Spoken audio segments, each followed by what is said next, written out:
This is Welcome to this Open was Minds, Open Mic. Uh, there was a bit of delay. I forgot to hit record, so we missed out on a few wonderful poets. But maybe we'll hear those poems again one day. I hope so because they were all amazing. But we found out just in time for Whisper to come in and spit another piece. So, Whisper, if you could bless us with some words, I'd appreciate Thank you. Thank you. This one is happy. This is called Dance of the Shadows. And this was something that I wrote a few days before Christmas. It was an evening out at the lake, and children were frolicking on the shore. And it made my heart smile. Quicksilver reflections dance over the surface in the advancing dark. This dark does not bully me for my breath.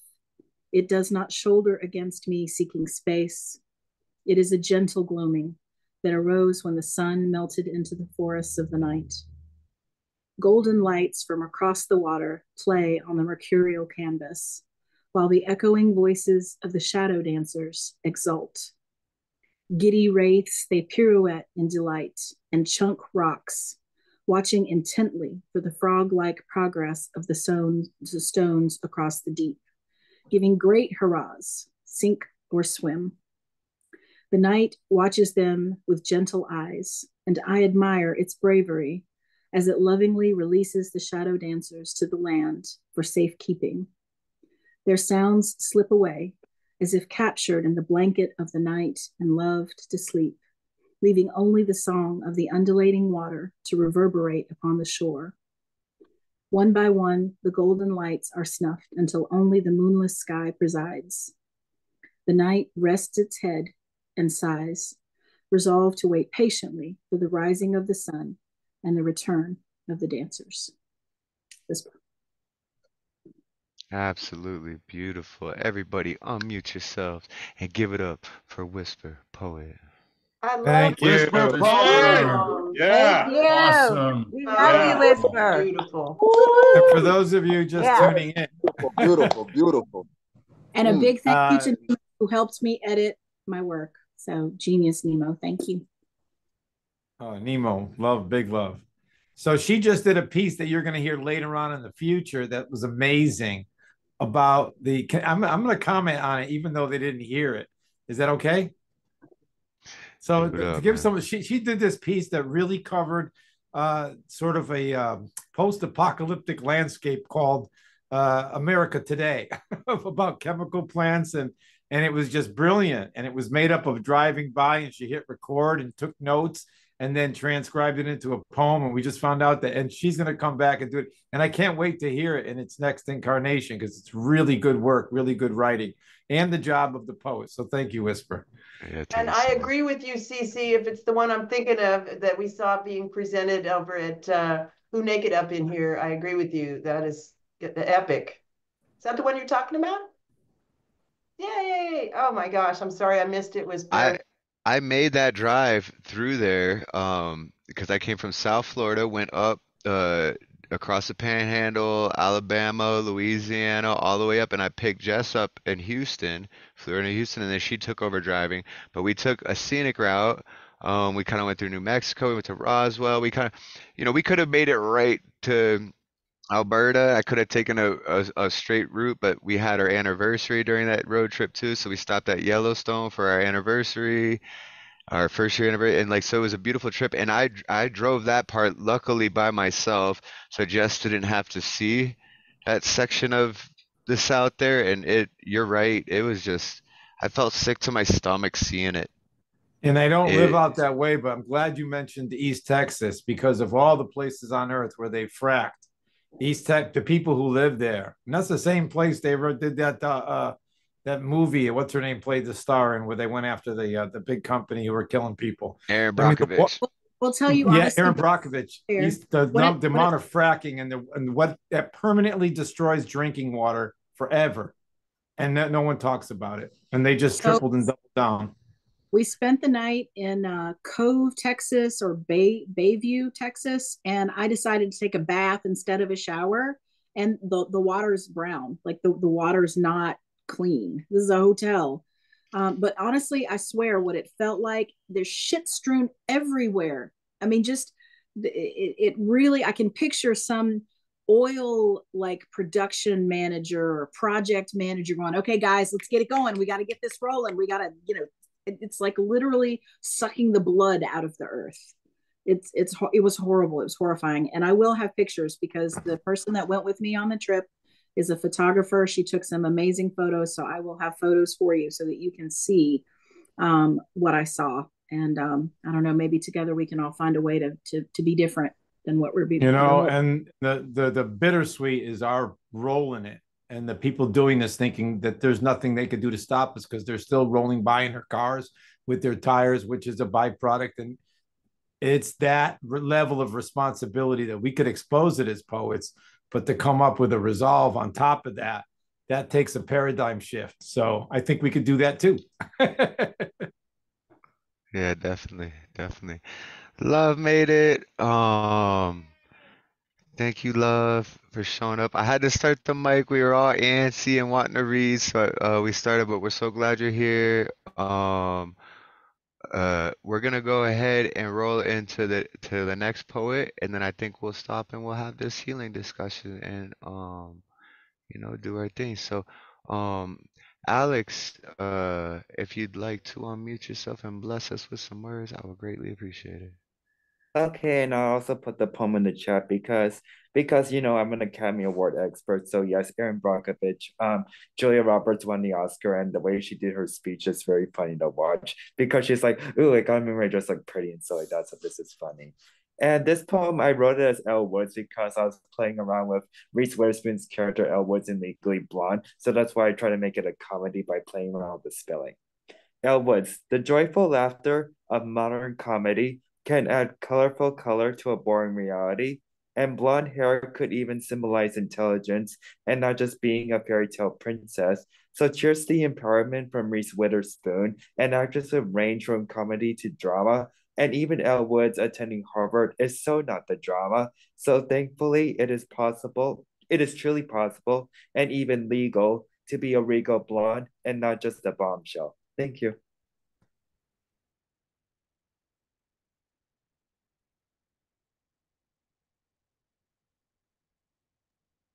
Woo-hoo! Alex, yeah. Yeah, Alex. Yes, thank you. Do you have another one? Thank you. Yes, I do have another one. Hold on.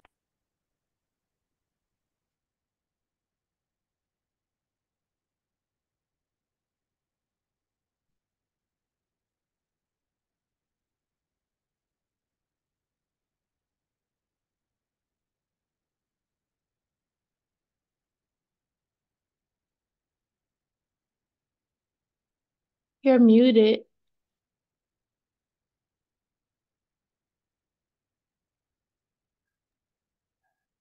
Sorry, I was trying to put that in the chat.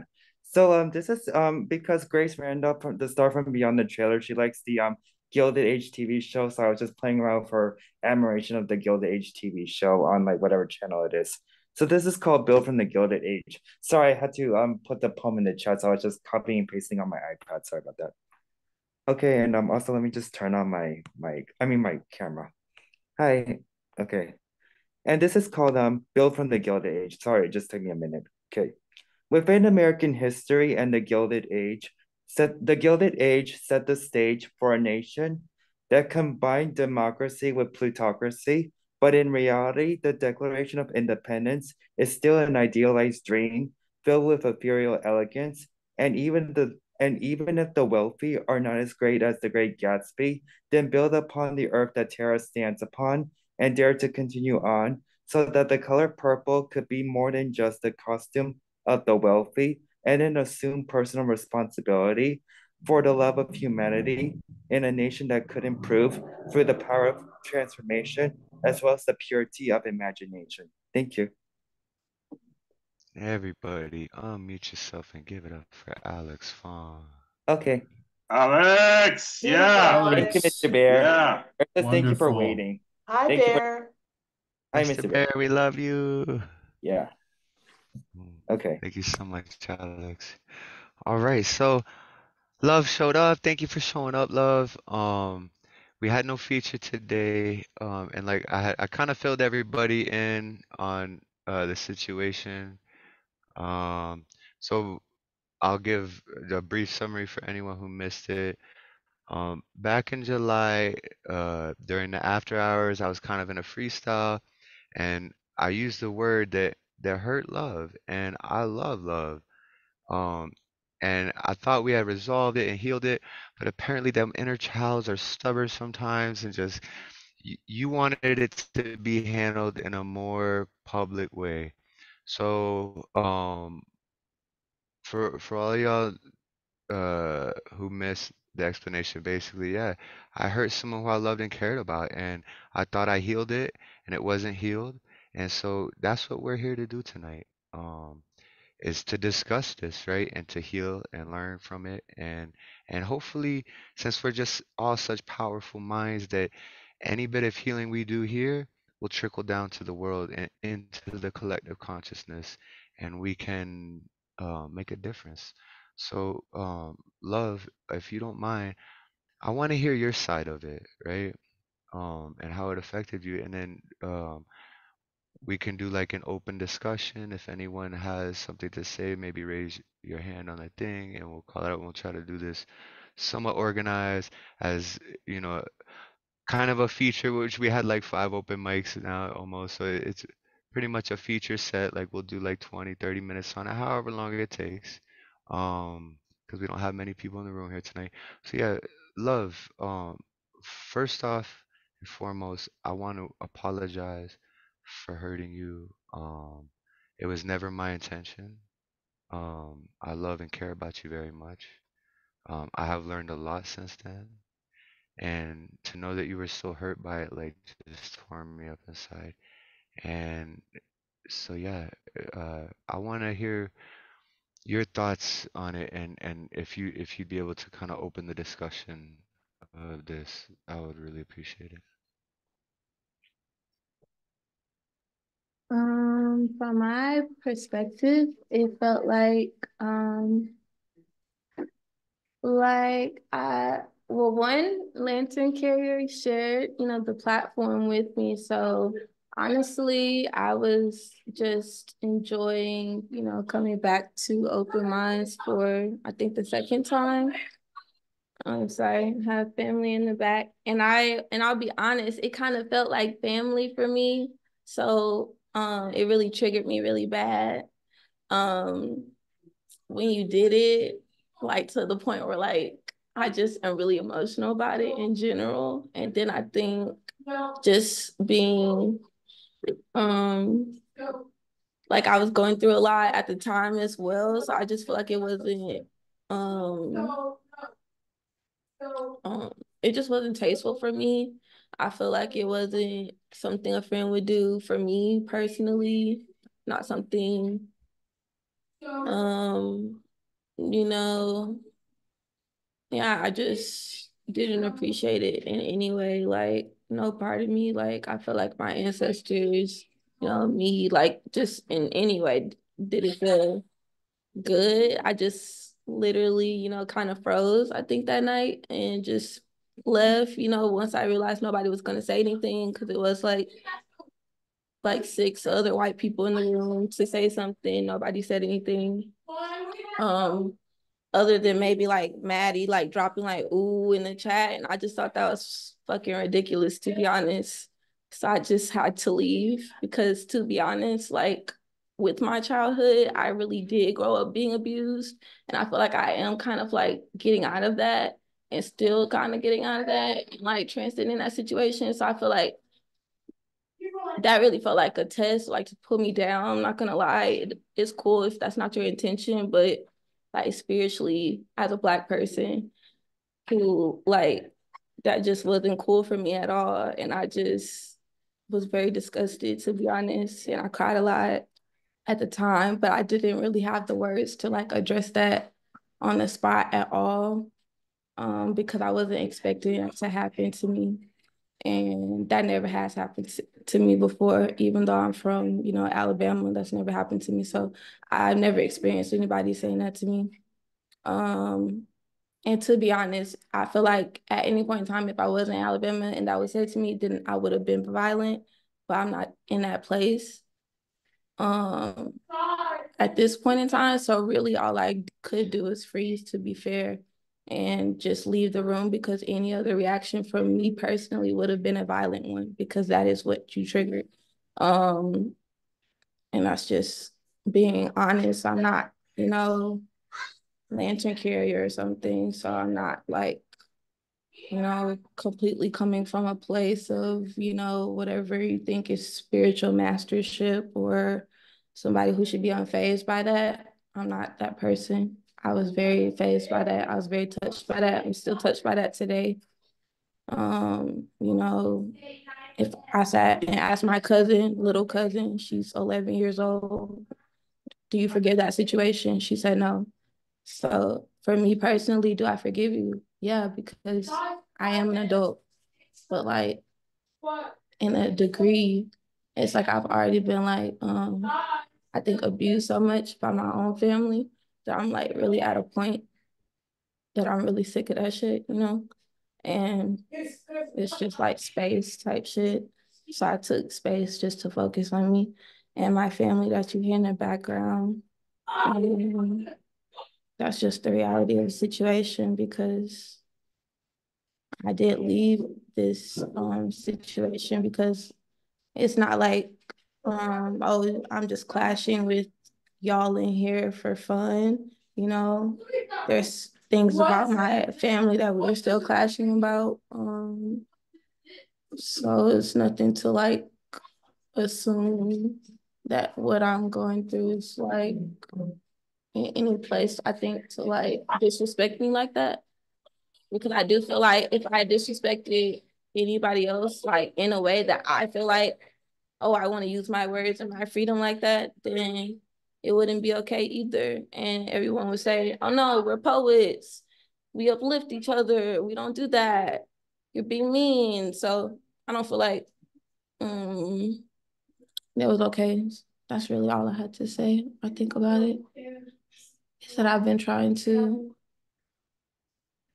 like, as easy as I think Lantern Carrier came into my direct messages, and I also felt disrespected by this, and I will bring this up because it's not just like, oh my God, attack Thomas thing. Even Lantern Carrier came in my direct messages like, oh, you should just, make peace and da da da da. And it's like, well, if your spirit feels directly, like affected by something and you really are spiritual, then you really should learn to honor your spirit. And me, like, I can feel that in my throat, everything about my face, like, wants to cry, but I don't do that in front of people. So I'm not gonna allow somebody to tell me I should move on from something when I know deep down that I didn't deserve that. And it's cool if you think from an outside perspective, when you wasn't there, that, oh yeah, move on. Like, but really it's like, fuck you for saying that, to be honest. That's a real feeling from my inner child. Fuck anybody who would say, move on. If that's how you feel, congrats to you. That's not how I feel. That's not how I feel right now. And have the tears to prove it if you want it. That's not where I'm at. I didn't call you out your name. I didn't disrespect you. I listened. You know what I'm saying? Like, if anybody doesn't like my personality, you could say that personally, directly. If you didn't, it's not respected. To say nigga when I could say worse than that is just like, let's not go there, So I don't like that. And that goes for like anybody in the room. So it's like everybody who didn't say nothing, it's like, no, I don't feel okay with y'all. It's the same thing. It's like the same level of disrespect. Yeah, like, okay, you heard him say it. What did you say? Nothing. So, okay, that's how you felt. That's how everybody felt in the room. I left the room. I don't care if we like have a conversation. That's not how it felt. That's how I felt. That's how it was received. That's how my ancestors received it. It's not budging. That's what my heart is set at right now. But I really appreciate you doing this. And I literally have your screen pinned. I'm not looking at nobody else because it's really not about nobody else. I love you. I love everybody in the room. I have an unconditional love, an infinite love for everybody. I'm not trying to, yeah, be mean, but I will take up space because whatever. Yo, you're not taking space. You know, this space I told you was for you, for us to try to heal. Yeah, look at that beautiful smile. And I know it hurt you, and it hurt me so much knowing that, like, 'cause I love and respect you and appreciate you and your craft. Like, you are so dope. Like, and knowing that, like, I said something that offended you and hurt you to that level to where you're like in tears now today from it. Like. I asked my wife like when it first happened and I found out like I cried for like 4 days straight. I almost thought about shutting down open minds because I was like my words, me as the host, like my words hurt someone who I love and care about so much. Like what am I doing? Right? Like why even continue this if I can hurt someone that I love so much? And it was never my intention. I hope you understand that too. Like, it was never my intention. Where I grew up is kind of just the thing, right? Like, and I understand you grew up in Mobile, Alabama, which is so very different. You know, they're just now like getting over all of that, and I don't even think like it's still probably really rough there, being an African American woman, and like, and I view us all as one family. I don't have a racist cell in my body, like, and so yeah, like, and I feel like you said too, like you've been abused by your family so much, and I might have been that straw that broke the camel's back, like, and I never meant any disrespect towards you or to anyone, like it just, it slipped out in the thing, like where I grew up, like we would freestyle all the time and stuff, right? And like it just, it's I a don't think it was the straw that broke the camel's back. I was already homeless. So I think that was just like sprinkle. kicking you while you're down. Yeah, like sprinkling salt on the It's wound, like, like oh. yeah. And then you felt so safe and so loved here too, and then to have that like snatched away like by the host, like that, like That felt I very felt violent. So it made me feel very y- violent. And I still feel very violent, I'll be honest. yeah, and that's completely understandable. Yeah. Can Like I I just I say feel you. something? I have a contribution, which is to just say, like, love infinite. What do you need us to? Is there something we can do as a Yeah, like group? I want to try to I heal really this. just That's why I came. wanted to bring it into this public spectrum, right? Like so we can like uh heal this, and from what I'm getting from where you're not, like you might not ever heal from this, like. So what I can know. we I sprinkle definitely, I sugar on wouldn't wish top that instead of on me. salt? Yeah, no, I wouldn't wish that on me. I'm definitely gonna get past it. To be fair, I just came because Terri asked me directly, like, why I haven't been at open minds. I Mm, answered her directly. Then you approached me directly. Did I say yes directly? So now I'm here mm, directly. And then after that, mm. I'm taking space directly, Yeah. Well, I told you, I was like, this is gonna be like we don't have a feature tonight. Like you're hurt, you're part of my family. I love you. Like if you're in pain, I'm in pain, right? And especially it's something that I said, so it's like I feel the need to like give you this space and give you the time. Like let's take this space, let's hold this space for you. Let's try to come up with solutions and healing. Like if anyone wants to tune in I'm going or to say chime one in on more the. thing, which is that your feelings are completely valid. They are your own. I bear witness to your hurt.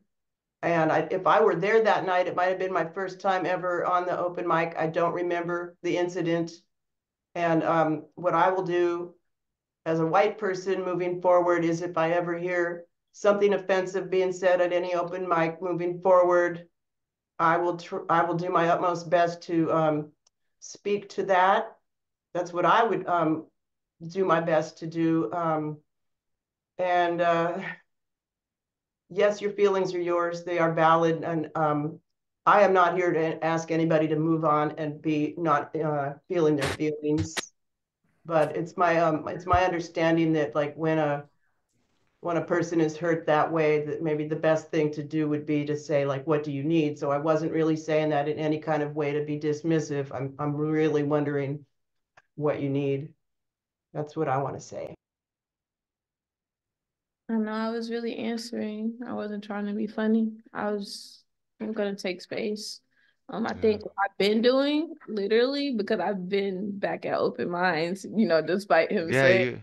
so. Like, I've And been. that's what tripped me out. I thought we had healed past that, and that's what tripped me out because like you were there, you did the double collab was fun, Yeah, amazing, it was beautiful, and I yeah, we understand talked too that about like it. you were still showing up because like you wanted someone to bring it up, yeah, and so like like I thought we were all good, and it's sort of find out that you were still hurt over it. It was like no, like we're this Friday we have no feature, like we're gonna bring this up, we're gonna talk about it, we're gonna, you know what I mean, like Oh, we're no, gonna try this. I think it's understandable, to be fair. Like, if we was in a relationship and you cheated on me and then months later we was at the open mic together, well, I might still cuss you out. So, Oh, it's completely understandable. I know where you're coming from them, like like we say in the poems, grief be moving around. So, yeah, that's where I'm at with that. That's a real thing. It's not a pretend thing that we say in poems. It's a real thing. definitely. Yeah. So aside from taking up space here, like what could I do to make amends for hurting you so bad? Because I truly love and care about you and appreciate you and look up to you. Like I love your art. Is there anything that I could do um Mm-mm. to help heal? No, it's okay. I just feel like it's a space thing. Like, I already accepted the apology. Like I said, I forgave. But like, you know, if we was in a relationship and I decided to forgive you, I would still be hurting. So that's what I did. I'm taking a Well, just know that we still love you and we miss you so much.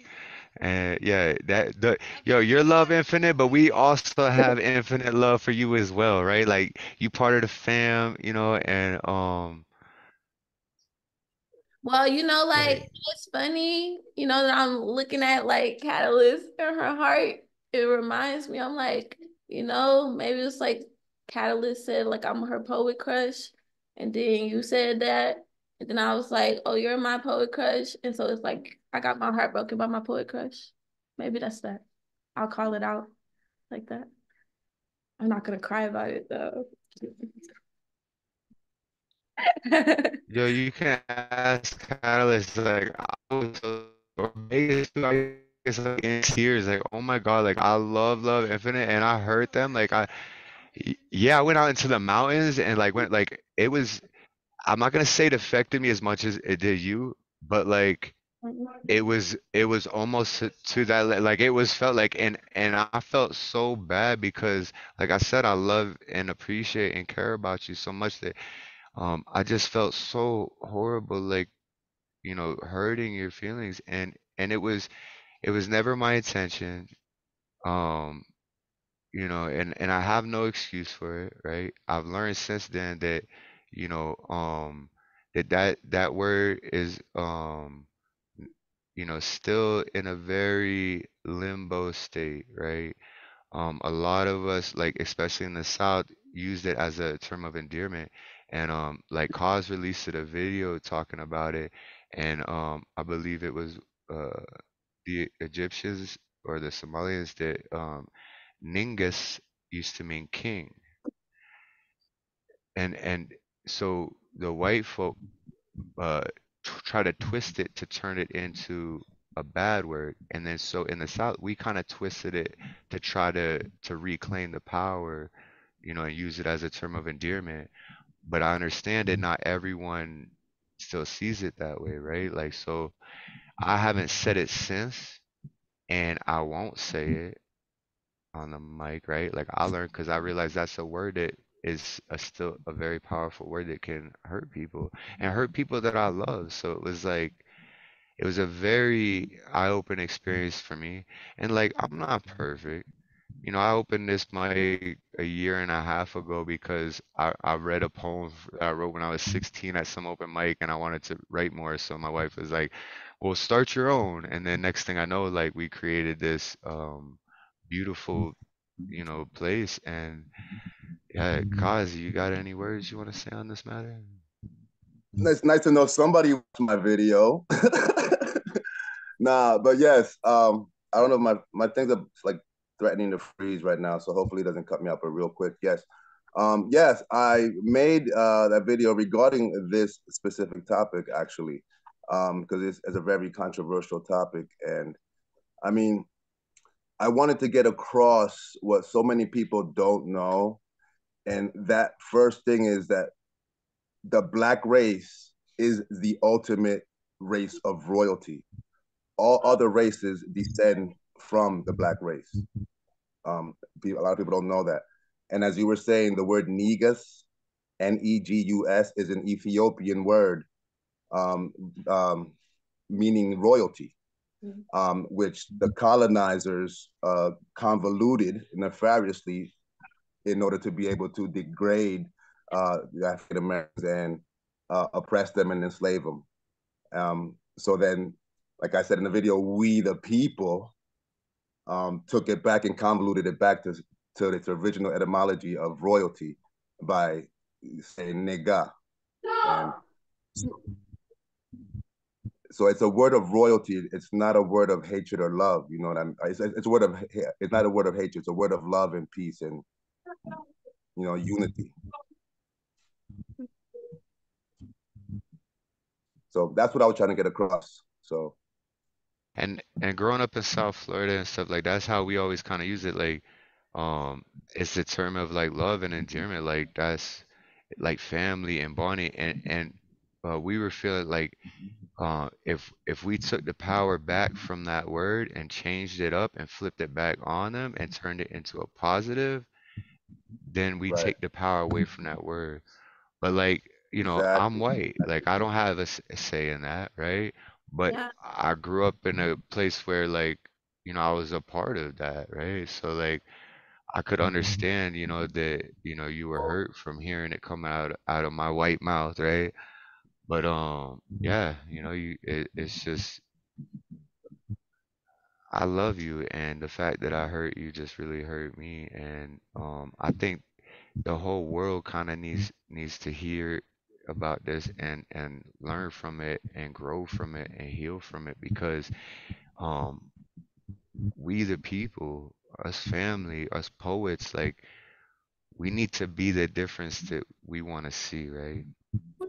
And if we could, even if it's not with that word, like if we could just somehow like make another word that means love and stuff that we can use in place of that everyone can use, a universal word, so then we don't have to use that because that still hurts people, right? So it's like we're gonna come up with something eh, there's gonna be like a universe. No, it don't matter what race you are, what religion, what your background, whatever. Like we need to come up with a good word to replace that with, like for sure. Cece, I see your hand is raised. Sorry, for waiting on you, but yeah, if you have something to add to the discussion, we'd appreciate it.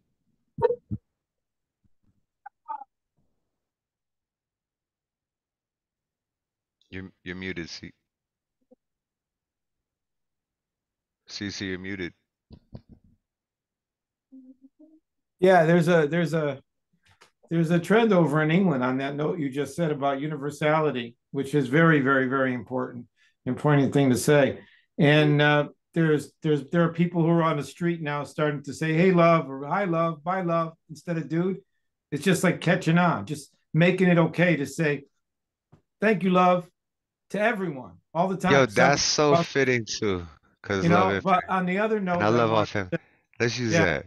and that's one. And on the other one is about thinking you're white or being white and white privilege and finding out you even have or are white and not even knowing how white you were or how what that meant and that you didn't even see your own privilege and then thinking that, oh, now that I see it, I'm not that, I'm cool.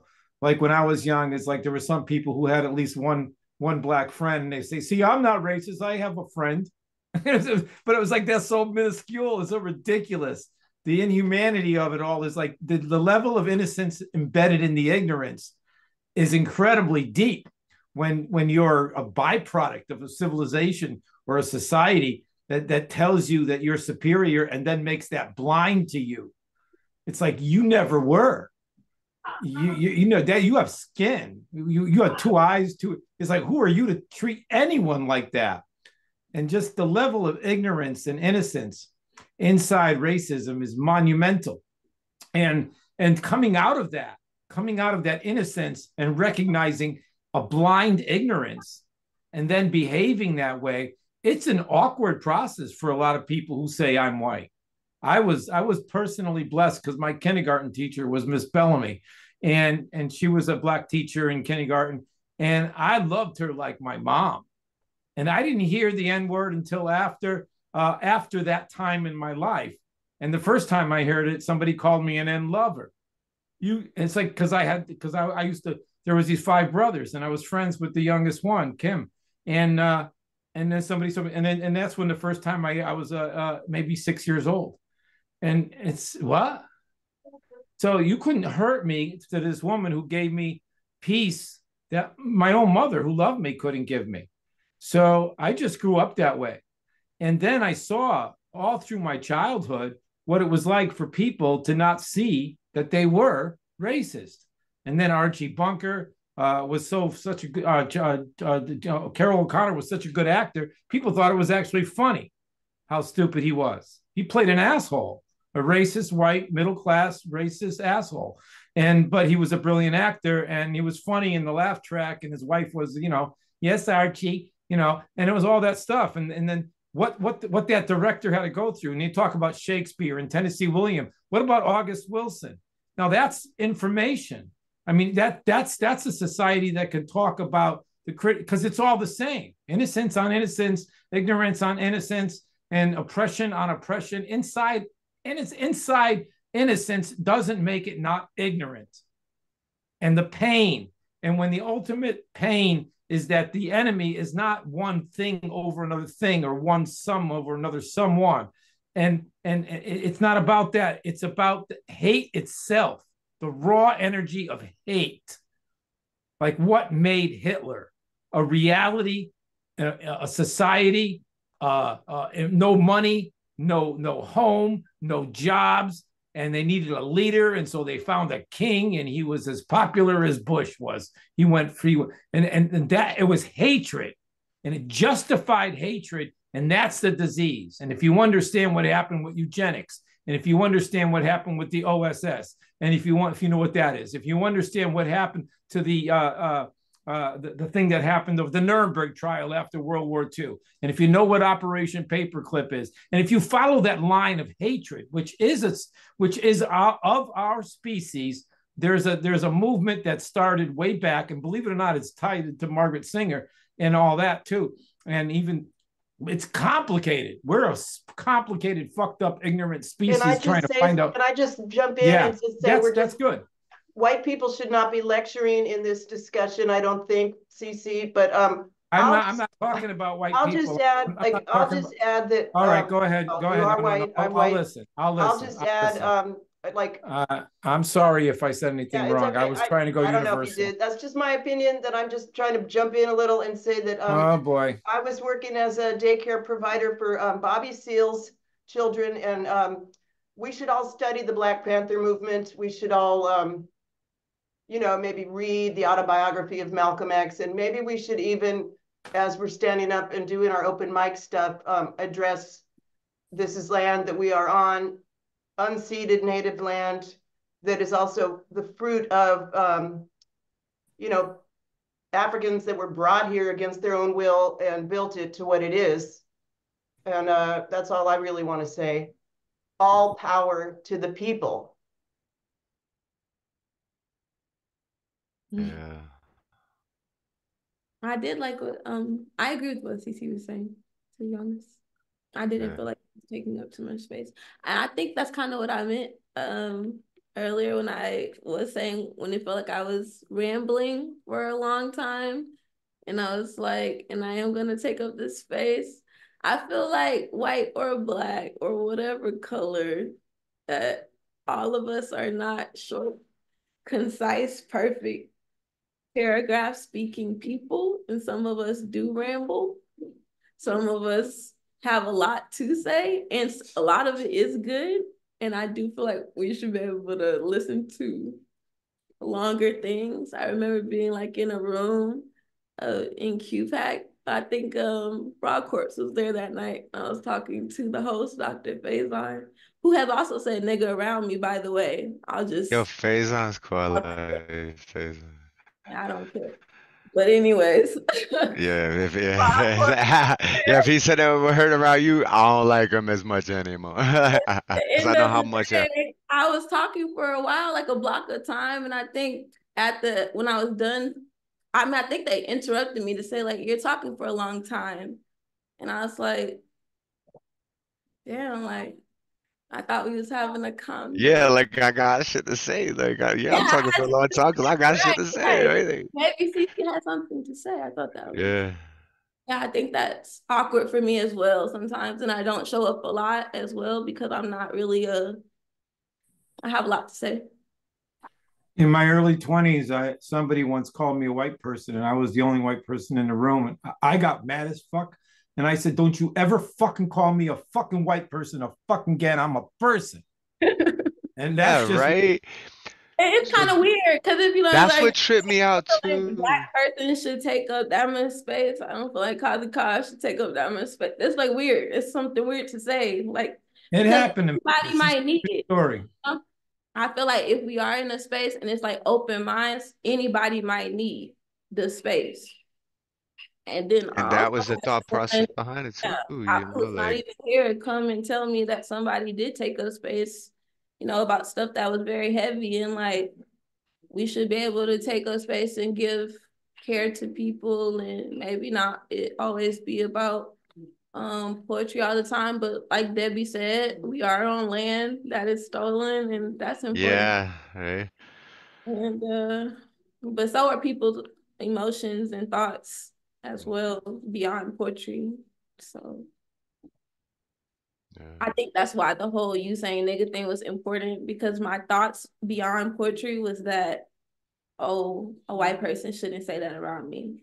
And then that conflicted with your reality of I grew up around black people who let me say nigga.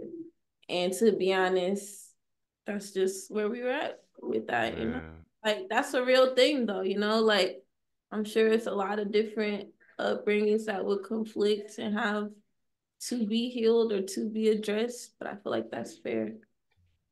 I Yeah, it think tripped me out because I never even realized like racism until I was like, I think 13 or 14. Like, I know it sounds ignorant, but like, because I grew up in the hood, right? Like, and then when we moved to Coral Springs, where there was like I wasn't the only white person there. Like, um, I started like I would hear little like people talking about racism, and it tripped me out at first because I was like, I thought we was all humans, bro. Like, what do you mean different races? Like, there's like I'm a human, aren't you? You're human, like. So it really tripped me up and confused me, like, cause like I never seen it as, like we're all one family, we're all humans, like, um, like we all descended from Africans, we all come from Africa, right? So like that is our royalty, our true bloodline, right? And on even some if we, funny went shit. off into the cold and Can stuff like I that, say like, something though? we all, On some funny shit, I really believe that so deeply in my soul that all y'all in here are niggas. That to a little degree, my ancestors was like, you're blowing this. You could be blowing out, but I'm really crying about it, so I'm not blowing out of you're proportion. not, because you feel that pain, and that's very real. But like So I like just it know, needs to be addressed. I understand that, I understand we can have the flesh conversation, I get that. Me, myself, I do think all y'all descended from Africa because that is where the first civilization came from. Yeah, definitely, definitely. Well, I wish you love, man. I mean, real. This is beautiful in a strange way. Maybe shit falls here in this community, and when it does, lanterns here. That beautiful pot we fall into is made of something beautiful to catch us all. And now that we're in that little bowl together, just lantern kick a pole. It's good. It's the work is here. If we don't deal with it, like, this is beautiful. And now, more I shit may I fall. apologize if I acted as if what CC was saying wasn't valuable. Everything you were saying was completely valuable, of course. I just wanted to put in, like, maybe it was awkward for people to feel like that there wasn't enough. That's beautiful, Debbie. You're just. But look at what's happening right here. Sorry. No, you're good. You're good. But what you said was real, and what you said was valid. And now what you're saying is real and valid. And now what's saying is that there's another level of empathy above that, and now we're growing. And it's just that you don't leave it alone. You do deal with it. It is a beautiful thing. What you said was valid. That's how you felt, and you said it. That's one of the gifts of this art form. I love you, CC. I'm trying not to. I actually realized I was closing my mouth. I don't know why. I didn't even realize. It's like I thought I was muted, and I was like really self-muting like a robot. I meant to say it out loud. But seriously, you are self-mute is not what I would call you. That's the first time I heard you. That was really not self-muted. Like, and before I actually got the "I love you" out, that it kind of like, I had like a moment where it's See, like, love is saying "I love you" is scary, right, love? I think it is, because I think actually saying "I love you" is easy for me, but I feel like, people feeling awkward about that, uncomfortable about that, maybe being racist, might not want to accept your love, might want to reject it, don't think you're worthy or deserving of love, don't want to be loved by you, is awkward. That's when I was in Germany, a friend of my friend, I just got there, and I said, and her friend was with her, and I met her in New York, and I said, "Hey, ich liebe dich," and that's "I love you," but there are 7 "I love yous" in German. And "I love you," ich liebe dich is the most intimate. He was like, "You're not supposed to say that." I go, "What?" So we got a road to hoe, innocence, ignorance, naivete, clashing realities. But the funny thing is, say that one. Say that one again. Who's to say you weren't supposed to say that one? That's the funny ich liebe dich. You can't. Yeah, ich liebe dich is not. That's the most intimate of the "I love yous." I wrote the Ich liebe dich poem somewhere in my 10,000 poem file. Definitely. But you can feel the room right now. Can you feel the room? Yeah. Can you feel the buzz? It's a beautiful buzz in the room. I feel it. Mama, even though it's virtual. Mama sending love. Yeah, Mama, you got your hand raised. Is there anything? Yeah, I just wanted to tell Love that I love you. Thank you. I love you. I love you, Love. Saying that since literally the first day. I wasn't like joking. So, I think that is what's weird about saying "I love you." It's like, I also think people are like, "Oh, they're just saying that," and all of No, you feel it. You feel it. You feel it. That's what love is what you feel. Yeah, it's not just a word. Inside. It's not a machine. And I know Thomas has a big, big heart. I know Thomas's heart, and he does feel. He has a big, big heart. Love is universal. It is. Big heart. It's infinite. And we got a long way to go, The systems of life on our planet. We're at the fulcrum point of what people call a paradigm shift for our species on this planet. Bringing on AI, and some people say it's already here. It's all robot, it's all machine, and none of it's "I love you." So, Age of Aquarius friends are just saying, chill. It's the the funny thing, Cece, like, and that's a whole nother reality to really like discuss. Like, what if we were just all bots in a room arguing about one bot saying the N-word? And it's just like, it's a lot of different things to consider, but realistically, it's just like, I'm not a bot. I am a social life form. I have been registered with the government. How dare you call me a bot?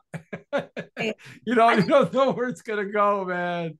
It's I just feel like if I pretended to be a bot right now, y'all might believe me, so I don't want to. There's yeah, it's complicated. Love, love, love, love, love, man. That's why I wrote Indivisible Love. And there's a line in that song, not the kind that is divisible. Indivisible love. And benevolence, you're looking for another word? I found a few years back, that's why I started the Human Room Open Voice, and it has a constitution and it's based on benevolence. You can say anything you want, free speech included. You don't have to write a poem, as long as you think you're being benevolent. And benevolence is the word benevolence for me, I found to be the most beautiful word because it's transcendent of right, wrong, good, bad, good and evil. It's transcendent of dichotomies. Benevolence is like fourth dimension shit, fifth dimension, seventh dimension. It's a higher frequency.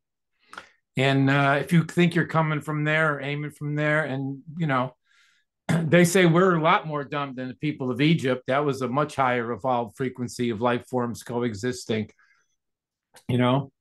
Duck people, animal people. I don't know what those go, aliens or whatever. It's like, it doesn't matter if the earth is flat or round if we live in a frequency. It's just dimensional. What radio station do you live on? Even that one. Not calling each other stupid or crazy is important. It's just as bad. This is beautiful. Thomas, you went and healed us. I really agree with what you said too, Cece. Like that. Not quite all the way healed. I'm working on it, but yeah.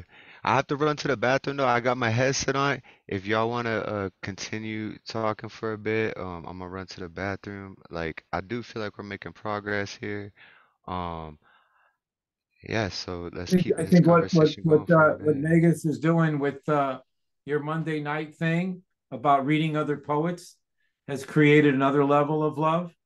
Not making it less about me. That's your option. And almost everybody, I think, Gustav, you could tell us almost every single person comes through, and unless there's like, oh, I didn't know there was going to be a thing. I didn't bring a cover. Am I right? And it's like they're sharing their love. They're lifting each other. They're bringing people out of the past. They're saying, the first time I wasn't ready, so I did two Rumi poems instead, or something like that. It's like I love the idea, and before internet started, I did somewhere between 1,500 and 2,000 open mics. That means I went out the door, got dressed, and knocked on the door and waited in line and waited my turn in a chair and then walked home. Under 2,000 times before this happened. So I seen the generational things. This is one of the reasons that I speak up so much, because I've seen my friends live and die through this process, and it's happening again. It's just because it's virtual, it doesn't mean the dynamic's not the same.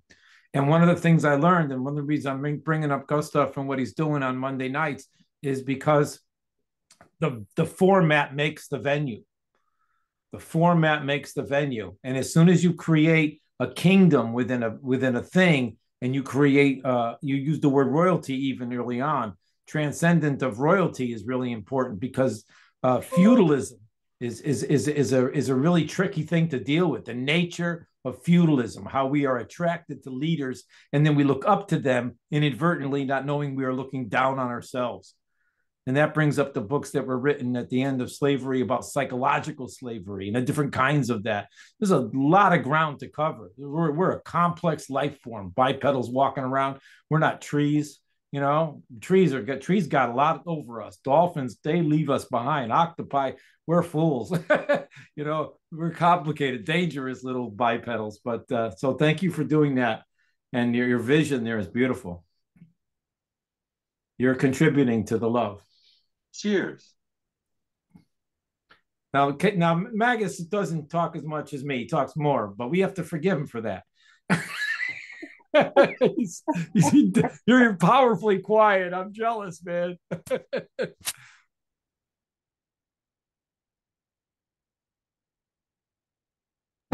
Lantern, say something about hate. Hate is the reverse form of love. We cannot love unless we know how to hate, or we cannot hate unless we know how to love. They go together. This is all one big field of energy.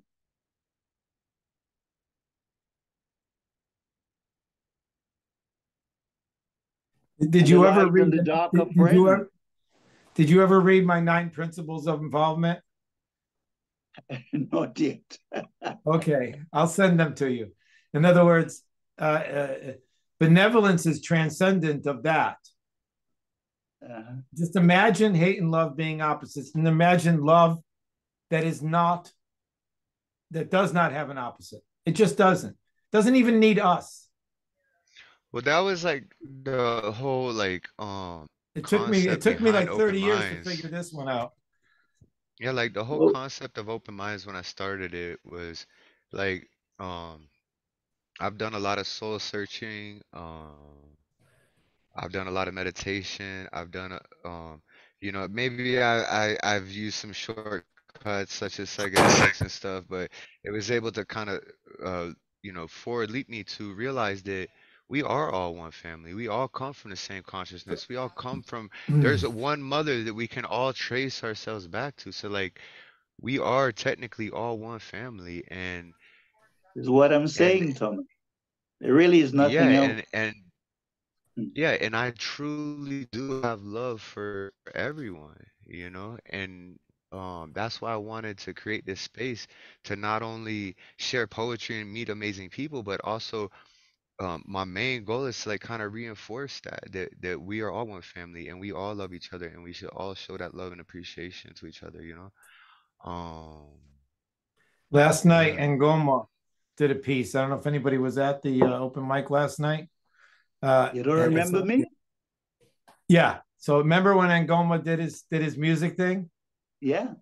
So, and at the end of it, Zumkondo came on and said, "You're a griot." And then the Papa Wisdom came out of the closet and said, "No, I'm not.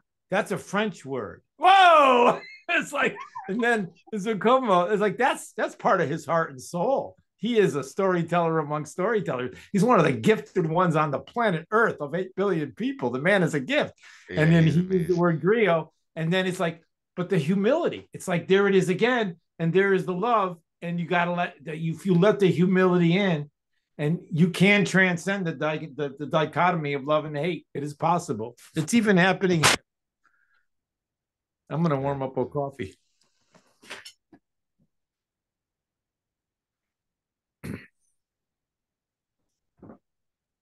You're muted, Thomas. Yeah, I just realized I was muted.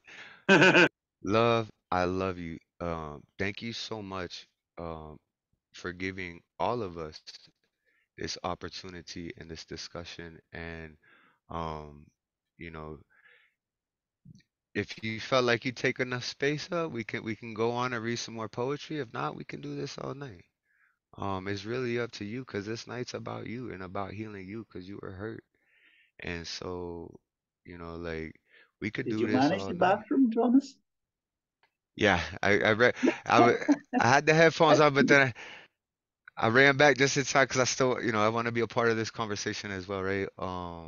And yeah, like I said, love, thank you so much, for the opportunity, for us to bring this up. And I understand if you still have violence and hatred in your heart towards me. Even though you love me, you still might want to punch me in the face. And that's perfectly normal. My wife, on a regular, says she wants to punch me in the face, and she loves me more than anyone on this world, right? So like, I get it. You know what I mean? And I know I hurt you with that word, and I just I feel awful about it because of how much like when I first met you, I think it was at like New York or something. I heard you spit, and I was like, and then Lantern brought you here, and like your first night here was like amazing. I was like, babe, like oh my God, you have to hear Love Infinite. Like I you said postcard like I was fangirling out on you. Like I had Like I was a teenage girl screaming at a what's the boy band, the newest boy band out. Like I felt like a teenage girl at some concert, just like, oh my God, like no boy bands anymore. Anyway, I felt like a teenage girl at a concert, just like, oh my God, I have all your posters on my walls. Like I love you so much. Like I was so in, and then knowing that I had hurt you, it was like, yeah, it was like, oh my God, now I hurt somebody who I love and care about so much. And then like, I did my best to heal it, but obviously it wasn't enough. And this night was needed because um you may never forgive me for that, but I hope that you will forever love me, you know.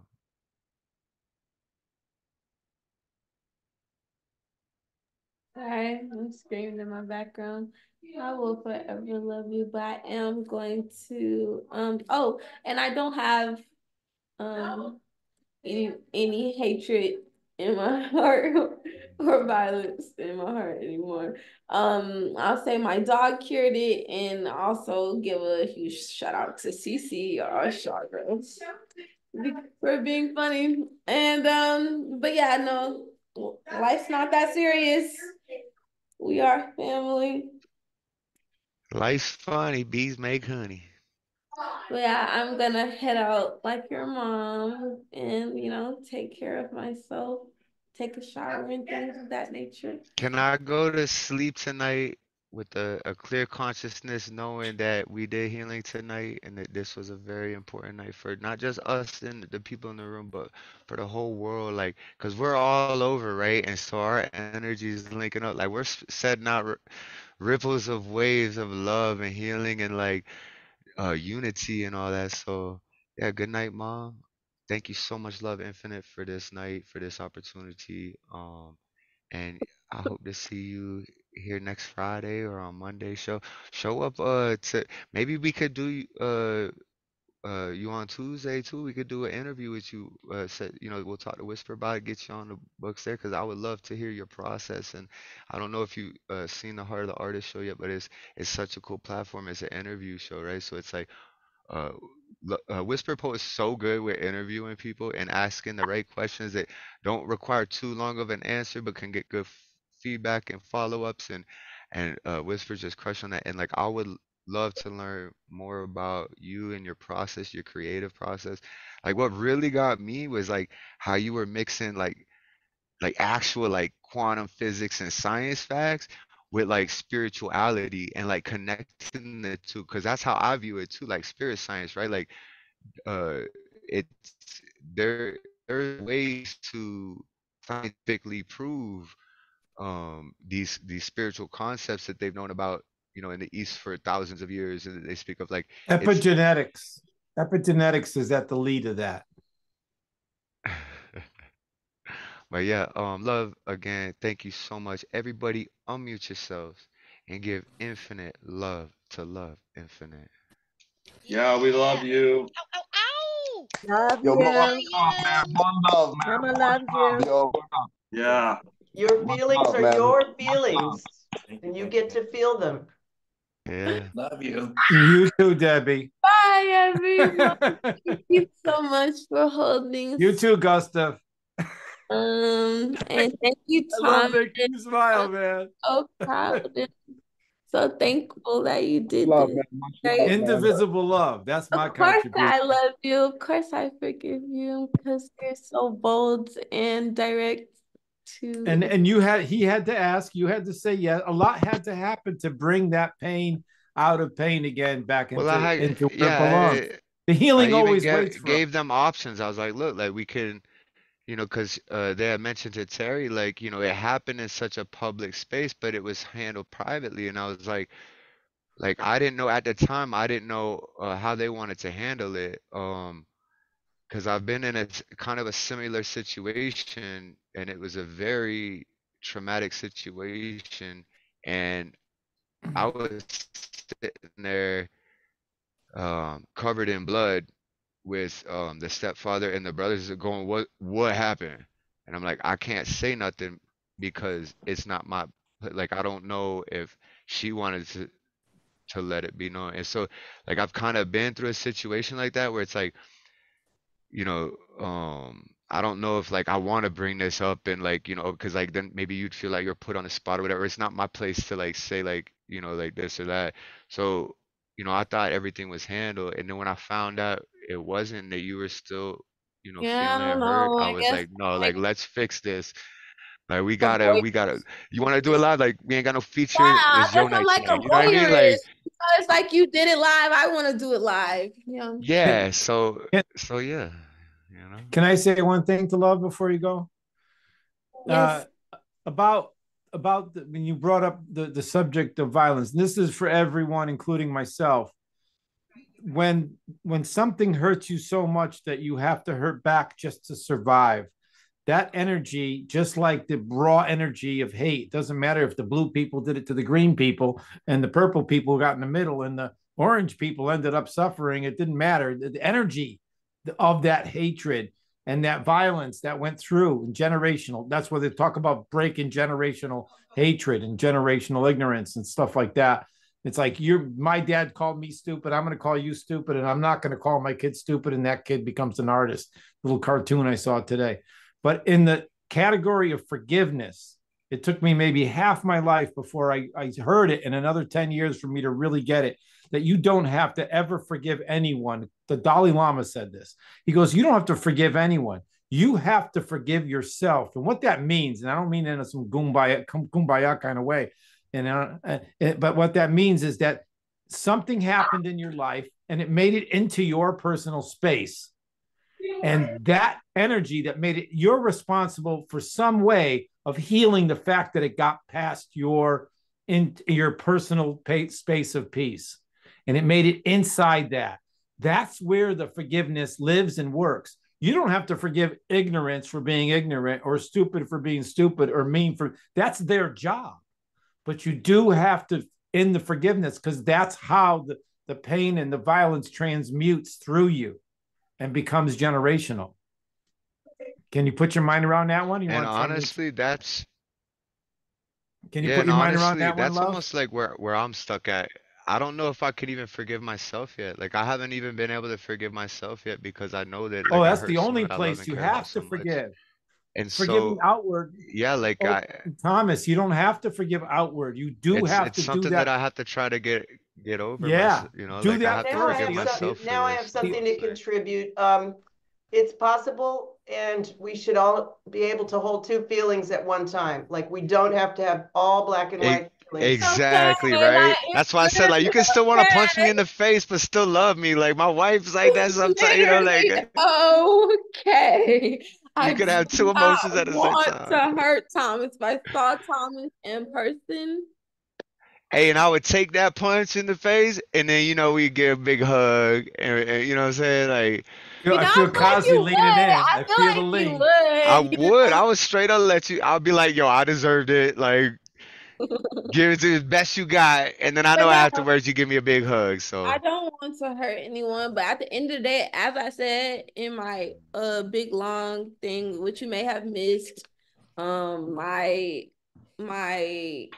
this is not a disadvantage, but it's not necessarily a privilege that I was abused and that um a, a history or prone to violence in order well, to you could even ask my mother. She's still exit here. my I was beat on a daily basis. My father is same with her. So like I understand that. I know where you're coming from. That like I was scared every time we heard his van come pulling down the street. Like we would hide. Because type we knew shit. we were gonna get So beat. Even like if we were good, like we knew we were just gonna get beat. Like I feel you on that, you know? my Like shit is like a dishes type of thing. Like you have to clean up the house, you know. So at the end of the day, in my clean up the house trauma, I just think it's like, oh, what did you say? Clean up the house. And maybe somebody white might not understand that. That's not my fault. That you don't understand. But that's what came up for me because that is my history and that's my past. And that's what, and at the end of the day, my point of bringing that up is that if I wanted to be ignorant, if I want to move in an uncontrolled way, if I want to move from my past, it's going to hurt you the exact same way that his comment hurt me, except mine is physically violent. So if I was a less controlled Black person and then wanted to feed into a stereotype of being a violent, angry Black woman, even though you probably fucking deserve it, I'm saying that's where I was at with it. And you can't, it's nothing else to say about it, because that is a real thing that happened. Oh, Thomas said when Thomas said nigga, that's just what that's just what happened. You can't change that. I already wrote a poem about it, and I shared the poem in front of Thomas as well. It's called Triggers and Reflections. That's just straight up what it is. I went to another workshop of a whole nother woman who wasn't Black. She decided to do a poem by a Black poet that said nigga in it. I addressed her with that. I literally wrote that poem for her. It has nothing to do with Thomas. I don't give a fuck who color it is. It has something to do with you weren't a Black person. You said nigga. You know the history. You're 30 plus years old. The motherfucking civil rights movement been happening. It's just that simple. If I wanted to punch you in the face, it's just that's where I'm from. That's where I live. I'm sorry that you have a problem And I with would that. take But it. I'm I saying would that's take it like a but I I'm would saying allow the exact you. Yeah. same people where he's from, he understands. Yeah. He Oh understands. yeah, I get it. I'm just Yeah. saying that the people where he was from, they let him say it. But I'm not one of those people. Yeah. See, so sorry. You know, it's just that simple. I'm not one of those people. If you know, I remember one time when I was younger, and I was gonna bring that up earlier, when I was at Buffalo Wild Wings and I was leaving, you know, just Black people trying to mind their fucking business and enjoy life, because life is already hard enough when you already fucking slave and built land for white people to say like you shouldn't be violent. I don't care. Like, I don't care. I don't care. Y'all shouldn't have been violent. I don't care to hear that. I genuinely, this is my ancestor speaking. It's not, oh my God, Trey John has an attitude. Oh my God, like she's so this, she's so that. No, the people you abuse. I don't care that you don't feel like I should be violent. Some people shouldn't have been violent to them. So now we're at a place where if you say something that was used against my ancestors as violence, because that is my family, damn, I wanted to fight you. I'm sorry that your family not built like that, but that is how my family is built. And that's completely That is how my family is understandable. built. Yeah, that's completely So if somebody say understandable. anything to my sister, whether they call her bald-headed or ugly, I would have tried to fight them, CC. Yeah. Black, and that's where I'm from. And you can't change that about me, because that's what my mom did to me. It's just that simple. So when I said that to Thomas, I'm being honest, because I could have said something worse when he said it, but I didn't. I wasn't violent.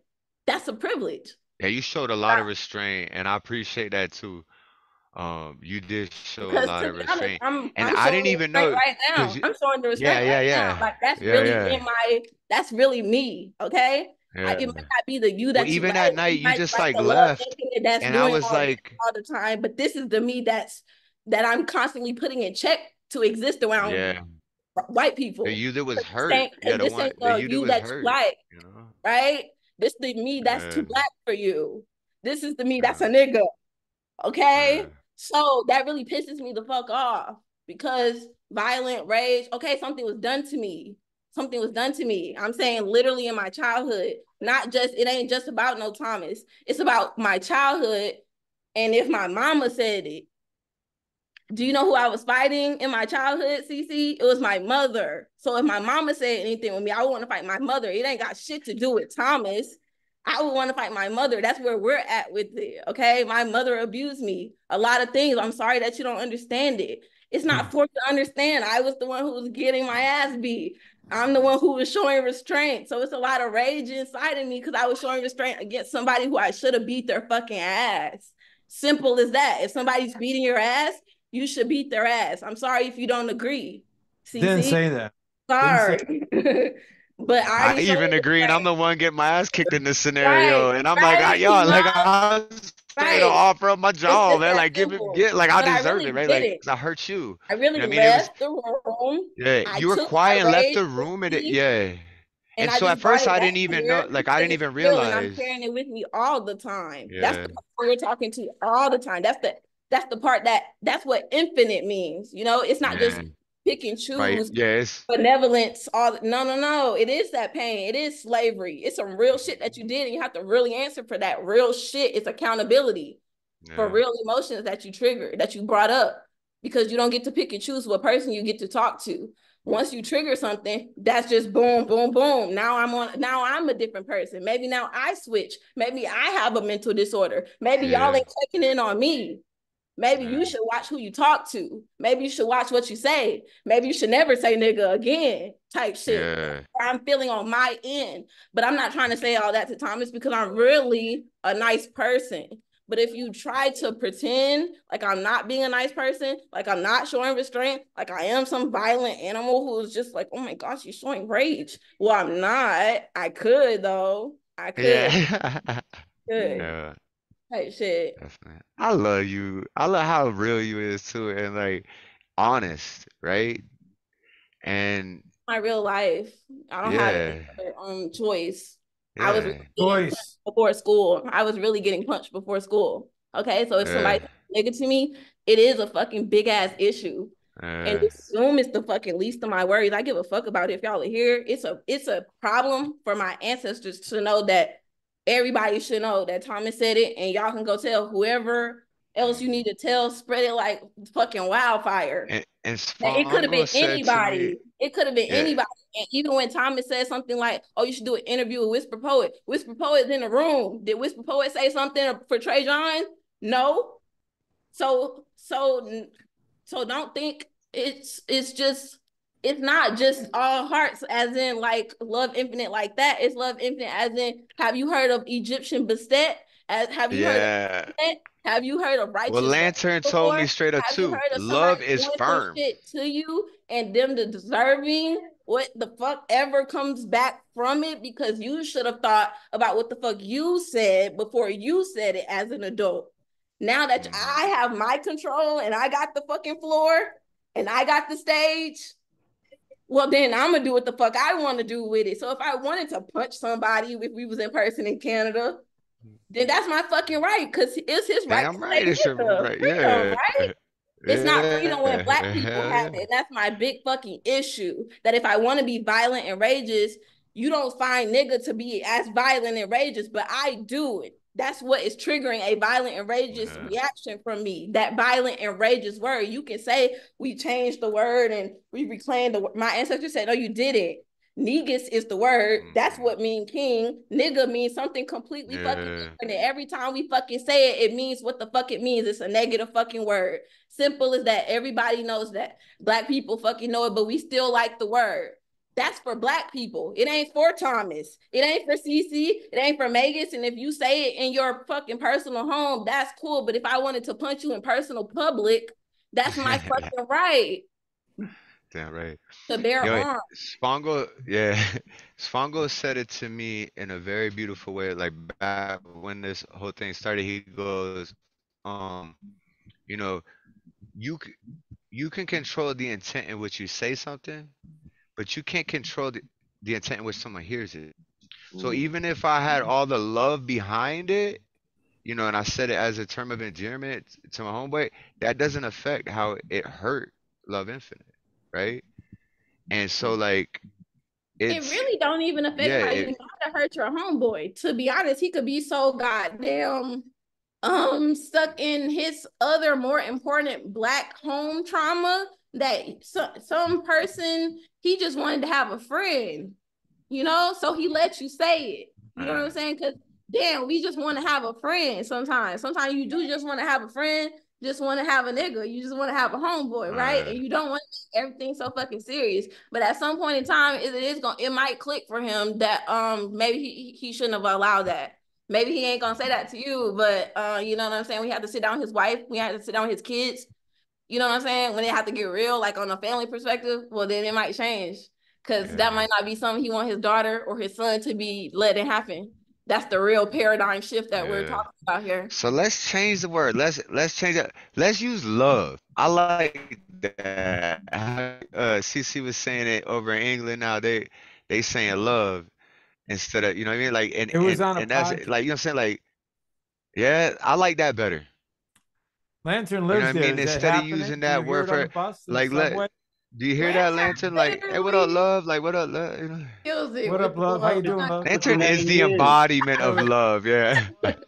I'm not gonna lie. How Lantern speaks about love, it sounds like a real relationship that you need to be in. You don't want to miss out on. You definitely, You know, to raise this, to raise this, the energy change, because I said violence and I used the word and I was trying to talk about the Dalai Lama and forgiveness. And here we are now. So this is a never ending dialogue that we live in. That's why they say we live in a narrative. But if you take this off of the racial thing and you put it into a nationalistic thing, like the Russians and the Chinese and the Iranians and the Americans and stuff like that, there's that whole thing. And before 9/11 happened, I was an artist up in Boston, Cambridge area. And behind MIT is this area called Kendall Square. And it's the epicenter for biotech in the world. And what was going on inside there and what I was learning about biotech, what was happening to our species and oncoming technology and nanotechnology and all that stuff and what they were doing in labs and what they were teaching it over in MIT was a big deal. And then down in the Uwa people down in the Amazon jungle. So all this shit I was learning, which is like, whoa, shit is happening with money and power and science and technology and biology and technology and biotech that is mind-blowing, and it's happening with no laws stopping it. We're talking Monsanto is like the surface. We're talking 30 layers below, poisoning the food supply with what's going on with spraying it and them getting away with that. Monsanto but if you look at the point I'm trying to make, I'm trying to make about violence, and maybe this is dangerous to say, and I'm going to ask for you all to hear this with an open mind as possible, at open minds, is that if somebody wants to piss somebody off and prove that they're violent, and they know they have the right to be, you could point a finger in that person's heart and trigger it in a situation that will make them be what they wanted, that reaction. And that is a dangerous reality that is really hard. And that's got nothing to take away from what Trajan said, nothing at all from her feelings, from her passion, from her life, from where it is, what she's been through, and how she got here to this day. It's not taking away from that at all. I heard you. What I'm saying now is that when 9/11 happened, I was watching what the government was doing, and it wasn't just in Iran. I was listening because when you live between MIT and Harvard, you learn a lot of shit. And that's where I was. And so the United States was fucking poking. They wanted a fucking fight. They wanted a fucking fight.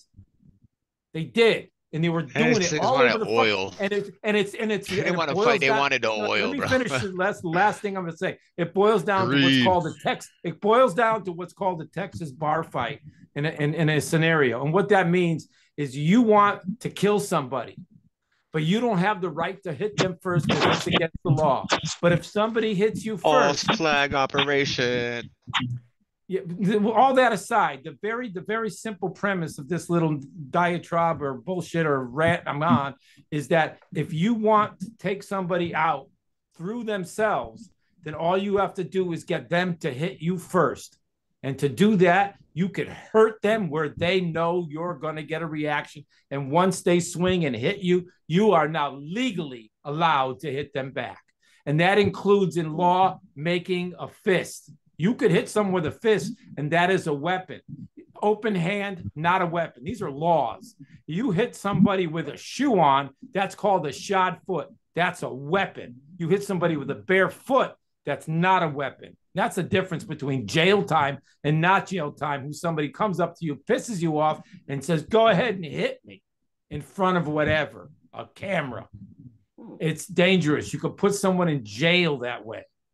And I don't want that to happen to people I love. So forgive me for all of the context that I put that on, the MIT, the biotech, the fucking Iran, fucking the whole thing. But what I'm saying is that if somebody wants to hurt you in a public arena where there are laws and jails, they could do that thing. And its nickname is a Texas bar fight, where you get them to hit you because you want them to. And now you have the right to take them out.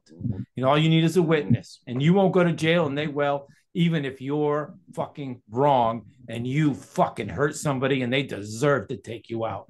It's a sucky little fucking. You're gonna unless you're in a room full of fucking lawyers who love you. Just don't let the law take you out. Yeah. It's a shitty ACC. fucking world, and there's some shit fucking laws. That's my I'm gonna have to bitch. cut you short Can here. I? Yeah, No. I love the rant. I love it. I'm gonna Can have I to cut forgive you. myself? Can I forgive myself Yeah, for yeah, that? yeah. Yeah, keep Faison, can I forgive myself um for that? No, I like that one too. I see what you're saying. yeah. That resonated for me. I'm But done talking for the like night. yeah, hey, so it's just as far as like time goes, because we still have a bunch of performers here that would love to read some poetry. And I love that we like what this has been like 40 minutes, almost an hour or 40 some odd minutes. Yeah, a little more. And we could do this again if you want. Love Infinite. I want to know where your head is, where your heart is, after this conversation, this open conversation we had. Fine. Okay. I'm gonna stay for the rest of the mic. I guess I can wait. I've been waiting. All right. Shower. Yeah. So. Like I said, we could do this again too. Like we can even instead of doing it on like a Friday open mic show, like we could like I would love to delve into this topic more, you know what I mean? Like do like a special event show or whatever and like 'cause there's people that need to be educated, there's people that need to be healed, there's things that need to be discussed still. And like we've just barely scratched the surface here tonight, but I feel like we made a big dent. You know what I mean? And so um thank you everyone who's here tonight, who has been involved here, even the people that didn't say nothing, just for being here and listening. You know what I mean? Like we appreciate you, we love you, but we're gonna keep this thing going now into the open mic. Like I said, if you if you ain't got it all, like when I calm down around and I get on the little tour thing, you get one free lick. But I better get a hug afterward. I don't care if you knock me out, wake me up whenever, and give me a hug afterwards. But you aren't and I know you're more than willing to give it. So Lantern, are you out too? We love Yeah. you. I think I gotta Yeah, head we're out. I just gonna want to say I love you all. And Choice, I'm gonna send you this here. Love Infinite. It's a lyric called Indivisible Love. And I'm gonna throw you some love around the word choice. But I'm gonna head out. Is that cool? Yeah. Yeah. Yeah, All yeah. right. Hey, CC, so I gotta holler at you. Do I have your email? What's March. the best way for me to get a hold of you? Phone call, email. You got them both. I have your. Oh yeah, I do have your phone number too. I think. Or I got your email. I'm gonna email you because there's something that I want to talk to you because we're expanding March. out open minds and stuff. And so yeah, Yep. March Oh, okay, that. cool. All right, yeah. Yeah, And there's I something got that I got a thing. me I and got a thing. Catherine we're gonna. The Human Room Open Voice is Sunday if you belong to that. Go to my website Throve if you want to hear about that or whatever. That's another thing. All right, guys, gotta go. All right, Gotta go back everybody to who's editing. leaving, we love y'all. Thank y'all so much for being here. What a wonderful night of love, healing, enlightenment, education, all thanks Lots of to the maturity too. infinite Thank you love for of all love being your infinite. best selves. I really love you. Bye bye. Yeah. All right, so we're gonna keep the list going. I don't know how many people we got left, but I'm pretty sure we got most of the people on the list here. Let me just cut CC off on there. Debbie still here? No, okay. Debbie. Did Terry come back? I know she switched screens. Okay. Oh, Debbie is still here. Why did I scroll down the list and I didn't see you? Well, I see her now on the screen. Her camera was up, and I scrolled through. I'm trying to figure out. I just want to reorder the list real quick so I can drop it in the list. And here's what we're doing. So, which by the way, love, I didn't add you to the list because you weren't here as we were doing the list, and you came in and was like, "Oh, discussion." So, would you like to go next? Do you got a poet like I love your work so much, and I would feel blessed and honored to hear a piece from you. Would you like to spark it off on the open mic round? I know you over there taking a bar here getting ready. Uh, Um, but yeah. open up my Yeah. find a poem first. All right. We could wait.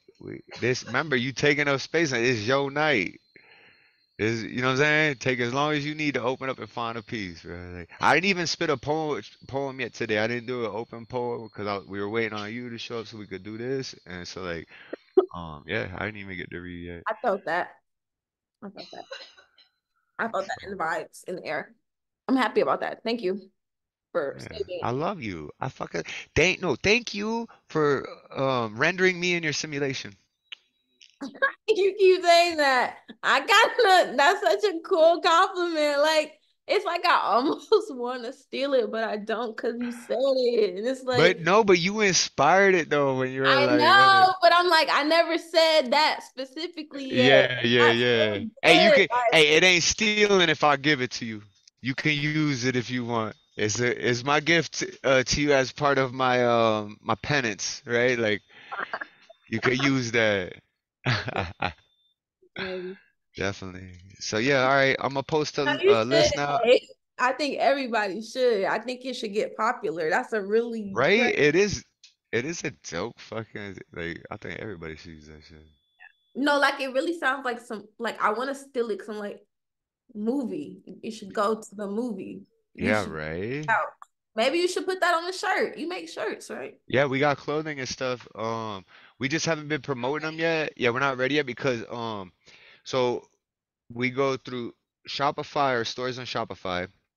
So if you were to order like say $100 worth of clothes or whatever, or in like a $60 sweater or whatever, like um that money will go to Shopify and then I have to pay my manufacturer for Shopify to release that. So if someone right now were to like go on the website and make a $300 order, like I don't have that money to pay the people to make the clothes to then fulfill it, and then once the order's fulfilled, then I get the money from Shopify.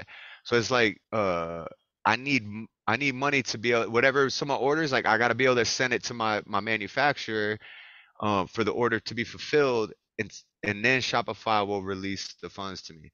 So we haven't really been promoting it because it's like, yo, what if like a bunch of people like order shit, and I'm like, fuck, like I can't. And then if I don't fulfill the orders and stuff, then it's like negative. You know what I mean? Like, so we've been waiting. Prop Maybe you try to Beowulf really propaganda poet said he was gonna invest some in us. oh, maybe you can really ask people to do it slow and really like exactly only get the Yeah, amount like that that. Yeah, order one. Yeah.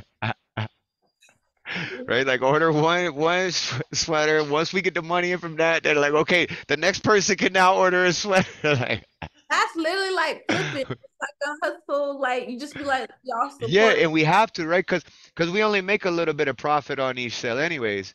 So it's like, but all the profit we make, at least for the first like couple hundred sales, are gonna go right back to because we can have an account with our supplier, so we can just fill that account with all of our profits, and now we can sit back and we don't have to worry about it because when an order comes through, we have money in their account, so it'll automatically be fulfilled. Then we can get our money and then reinvest that, and then once we have that, money sitting with our supplier, then we're good. Like then the gates open, like we could fulfill any order. Like so we've been waiting to promote it, but we've still been designing clothes and stuff. We got like I think Catalyst put on like over 300 products on there, like dope ass shoes, like backpacks. Like I was like, man, I wish I had this when I was a kid, bro. Like, but yeah, so yeah, we're gonna be doing big things in 2024. Dre and Kittay gonna have their own show. We got the Monday nights with the Magus and Catalyst. We got Tuesday with Whisper. We're still trying to nail down the details for Dre and Kittay show. But We're gonna those be are putting CC so to work. like Like, you got all these shows like all throughout the week. Like I saw that. I'm like, that is so cool.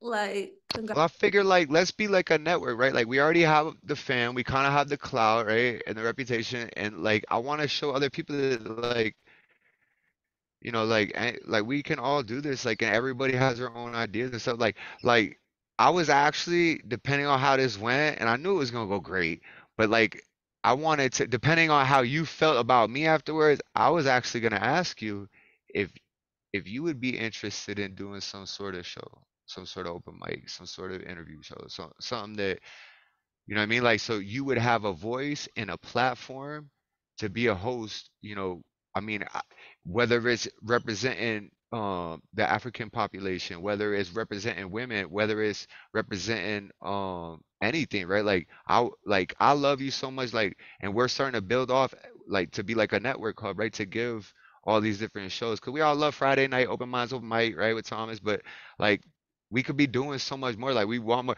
Dre hit me up because he was like, basically like, we need more. Like, you got Monday and Friday, but like I want this like every night. So he's like, can we do one? Like we need more poetry, right? Like, so yeah, we're gonna do that. And I now I'm seeing open minds as, instead of just the open mic on Fridays, more of like ABC, NBC, Cartoon Network, Comedy Central, like a station, right? Where we have all these different shows. I'm gonna be doing podcasts and stuff. And I was like, that's what I liked. I was like, Yeah, I that's want to good. lean into it. So if you have any ideas and you think you could take something, like we would do all the tech work, all the flyers, promotion, all that. All you would have to do is show up and just, do your thing. So if you're interested, ruminate on it. If you're not interested, now think about it. Maybe you'd be like, you know what, actually that would be dope to have you know what I mean?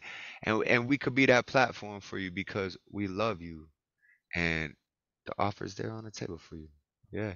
But yeah, if you could bless us with a poem, I would greatly appreciate it. I'm sorry. Did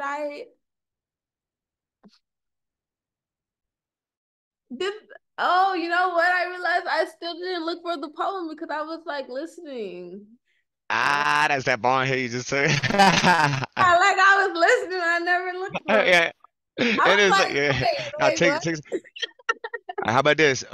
Just for time's sakes, Magus was gonna be I up next. literally had a moment like, poem, what the Like hell? poem, like oh, that's right. I was supposed to be looking for I I fucking was love like, you. what are we just talking about? Like something rendering simulation Yeah, t-shirt. yeah, yeah. I am That like, poem, where are poem, you talking where'd you get about? that from? Poem, Yeah, like literally, I was like, poems and Shopify that have nothing to do with each other. But I um, have to still so look yeah, for the poem. Sorry. all right. If you want, for time's sakes, we can get Magus to do his and then throw you on afterwards. So you can like pick out a good one, take time. We ain't just sitting around waiting. So Magus, if you would like to unmute yourself, tell us about how Monday nights have been going, promote that for a minute, and then bless us with some words, man. We'd appreciate it, brother. Thank you so much, Thomas, beloved poets. Yes, Chaos Magic with Catalyst and the Magus is going very well. We encourage poets to bring two pieces, one, a cover poem of a beloved poem or song, and an original. You don't have to. You could do two originals if you want, but we do encourage you to do that. It's been a great platform for a lot of great poetry. We're really excited about it. It's Monday nights at 8 o'clock every Monday night. We did it on Christmas night. We did it on New Year's night. And we're going strong. So I'm going to read two pieces. I just wrote one. One's kind of older. They're both real political. Here we go. This is called Yo, Feel This. Hi, I'm the Magus. It's a pleasure to meet you. Never let the fascist fuckers ever defeat you. They want to take your choice, browbeat you. Don't let that 2016 feeling repeat you. Trump, the narcissist con man, does not care about you. He's been judged to be a rapist. Did you know that's true? This November, I'm imploring you to vote blue. It may be the most important political thing you ever do. I'm laying it down for you for real. Donald Trump wants to break the seventh seal, tear up the Constitution, rule as a dictator. Surreal. Don't let this happen. You feel? And this is called Visions of the Future, a cento for David Bowie, who passed away 2 nights ago, 8 years ago, passed away in 2016, December 10th, January 10th, 2016. This is called Visions of the Future. We are confronted with two diametrically opposed visions of the future. Under pressure that builds a burning down, splits a family in two, puts people on streets, an open, tolerant society that values the rights of all individuals, we can be heroes forever and ever. Or a repressive, intolerant society that devalues women, minorities, and the LGBTQ community. They'll split your pretty cranium and fill it full of air and tell you that you're 80, but brother, you won't care. You'll be shooting up on anything, tomorrow's never there. Beware the savage jaw of 1984. Fascism is on the march, and we must stand in firm opposition to it. To be insulted by these fascists, it's so degrading, and it's no game. I will fight to my last breath for a brighter future where we can all live free. I demand a better future, or I might just stop wanting you. I might just stop wanting you. Please make sure we get tomorrow. All this pain and all the sorrow. I demand a better future where everyone can express their gender and sexuality as they see fit. Rebel, rebel, you've torn your dress. Rebel, rebel, your face is a mess. Rebel, rebel, how could they know? Hot tramp, I love you so. Where no one who claims to speak for some God can impose their will on us all. I'm afraid of Americans. God is an American. God is an American. I'm afraid of Americans. Where all children can live free from the omnipresent fear of gun violence and death. Young American, he wants a young American. All right. Well, he wants a young American. Do you remember your President Nixon? Do you remember the bills you have to pay, or even yesterday,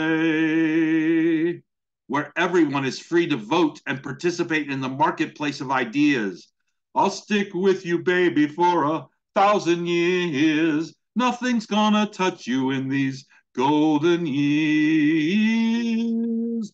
Gold, where the earth is respected and cherished as truly sacred. For here am I sitting in a tin can, far above the world. Planet Earth is blue, and there's nothing I can do. Will you work for this vision of a brighter future, or will we be led into Gilead's dismal embrace, a jackboot to the face for all eternity? Well, this is not America. Sha-la-la-la-la. This is not America. No. Or freedom for all. The choice is as stark and simple as that. I feel free. I feel free. I feel free. The future's unwritten, so let's write a better one. Thank you. Yo, unmute and give it up for the Magus, Gustav, Sallas. Woohoo! Vegas, yeah. So fire. Yes. Yes. Shit, I'm Awesome. on that vote. Yo, I love when you sing. Cat loves when you sing. I'm thinking about for Monday's show. I might want to request a song. For your cover. Is it okay if I send you a request? Yes, it is okay. I rarely perform on Monday nights because I'm so focused on hosting. But if I get a request, especially from you, from my producer, am I going to say no? No. So I'll do it. You don't have to do a original, but like to start the show off, I think I'm gonna pick a song for you to sing because I just love your voice and when you sing, and that will just like set the tone for the whole night. Yeah, I guess I am the producer. Yeah, You are. I request a cover song for you to start the night with on Monday. Yeah, thank you so much, Megas, for being such a great part of Open Minds and for doing the Monday nights, man. And it was your idea really that sparked this whole open and allowing Whisper Poet to come in and allowing this next performer to come in. And we're still working out the details, it was just mentioned, but they're gonna think about it and they're gonna come back and we're gonna have a platform for this beautiful soul, this infinitely beautiful soul filled with love. So, Love Infinite, if you could unmute yourself and bless us with some word, I greatly appreciate it. And I was just, no pressure. Like if you do, like the platform's here for you, but no pressure. I was just saying it just to be coy. But All good. Okay, so first I'm gonna read a poem by Frogg Corpse. It's called "The Night Two Lovers Slept."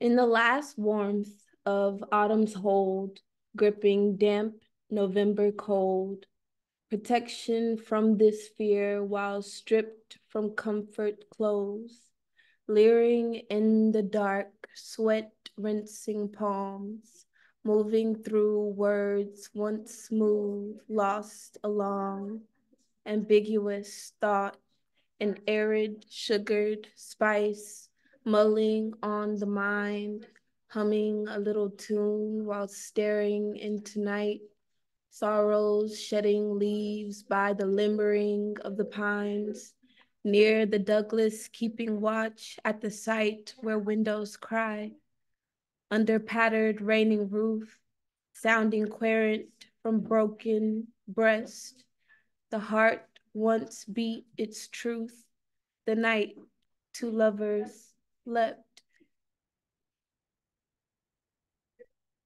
yo, And I'm what? I did not expect you to do a frog chorus piece. Yo,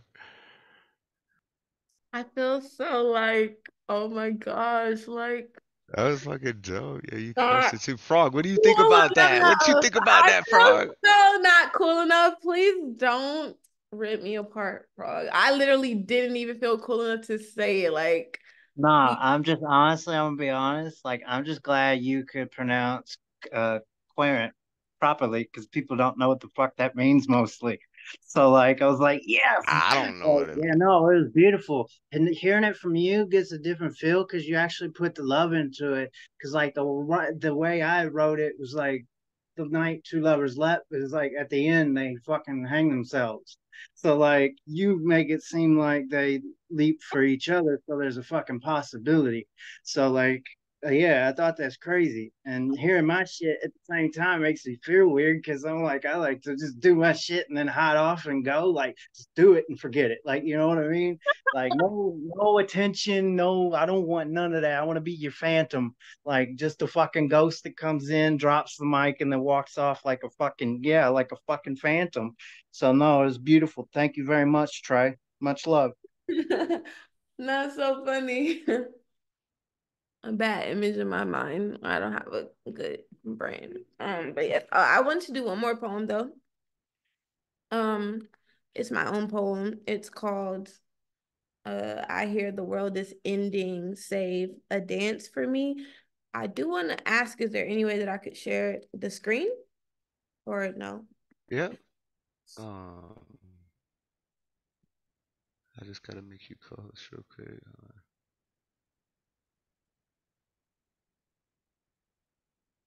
All right. You should be able to share screen now. If there's audio, make sure you click the share screen with audio button. There's like a little checkbox. Hmm. Had a little burp there. Excuse me. Okay.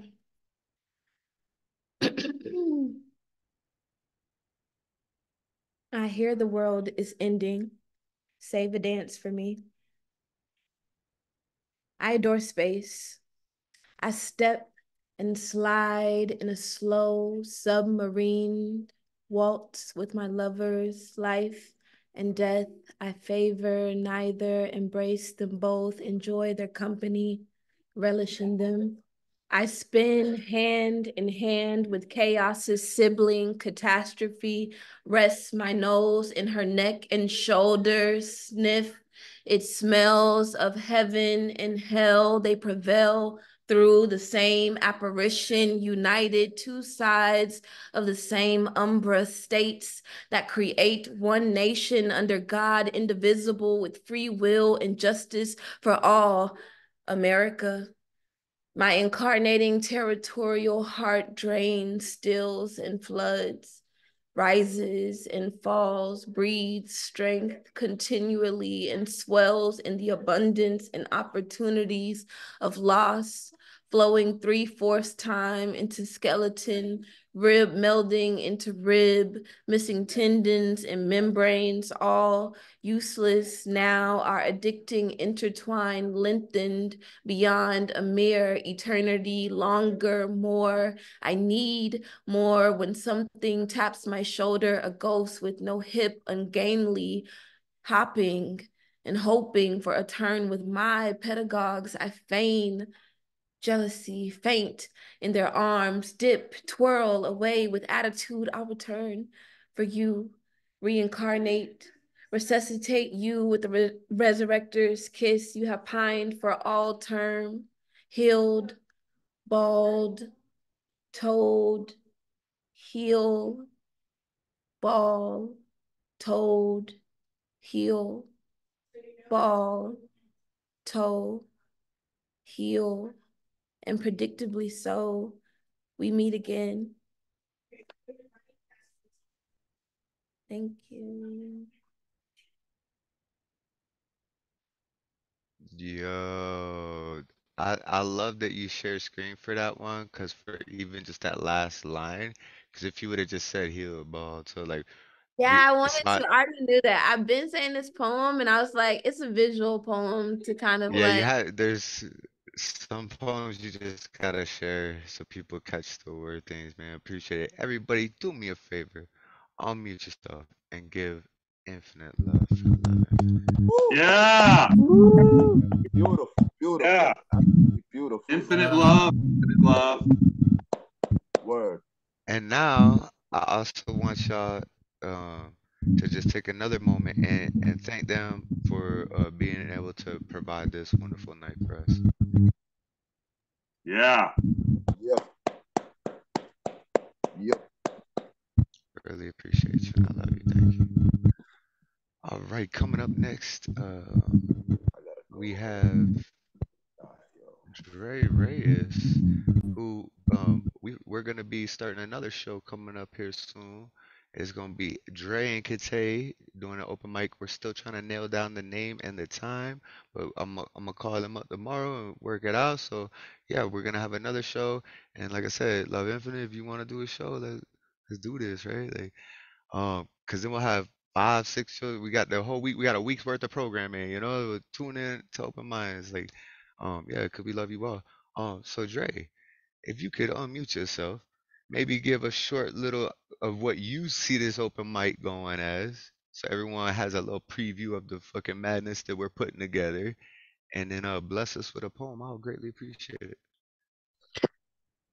Well, hello everybody. Thank you for having me on board here. This is Dre Reyes coming at you from some undisclosed location. So this thing that we're working on, this thing that we're slowly chipping away, this marble of, I guess you could say it's like what I'm envisioning is like the marriage of slam poetry and pro wrestling. Because I see that as like a slam poem and a promo that's cut in wrestling, they have like similar energy. There's like a short period of time where you got to get a point across, and it got me to think, all right, let's have an open mic space that's dedicated to a practice space for slam poets, but maybe somehow twisting in the potential of special guests in the form of pro wrestlers. This would be a very intriguing cross-promotional thing for slam poetry, getting some mainstream exposure with these wrestlers from the indies up to who knows where. the way I see it, the sky's the limit. It's just taking it 1 week at a time and having them share to their market what we're doing here and vice versa. So it's a thing where everybody's kind of like winning. Slam poetry is winning and pro wrestling is winning because now they're tapping into a market that they haven't really tapped in before, and it's the slam poetry community. So that's that. The running title of it right now, we're calling it the Slam Jam. So and slam and wrestling, like that's the you know what I'm saying, that you body slam people in wrestling. So like slam and wrestling, I think it's dope. and it kind of like harkens back to like Russell Simmons' Death Poetry Jam. So there's like the intertwining of like the history of slam poetry into the name itself. Which also I have like interests in mind of like trying to bring in like slam poetry legends at some point. It's just a matter of seeing who I know and just trying to make connections and go from there. Trying to make it appealing to both sides and just go from there. I feel it's like a great opportunity for everyone who's participating in this to get exposure in places that they never thought they would. So yeah. So there's that piece on the whole open mic concepts. Now, as far as the poem is concerned, I'm gonna have a little fun here. I'm gonna give a twist to an older poem, but also pay homage to a comedic legend, Gilbert Gottfried. So here's Ode to Crab Rangoon in the style of Gilbert Gottfried.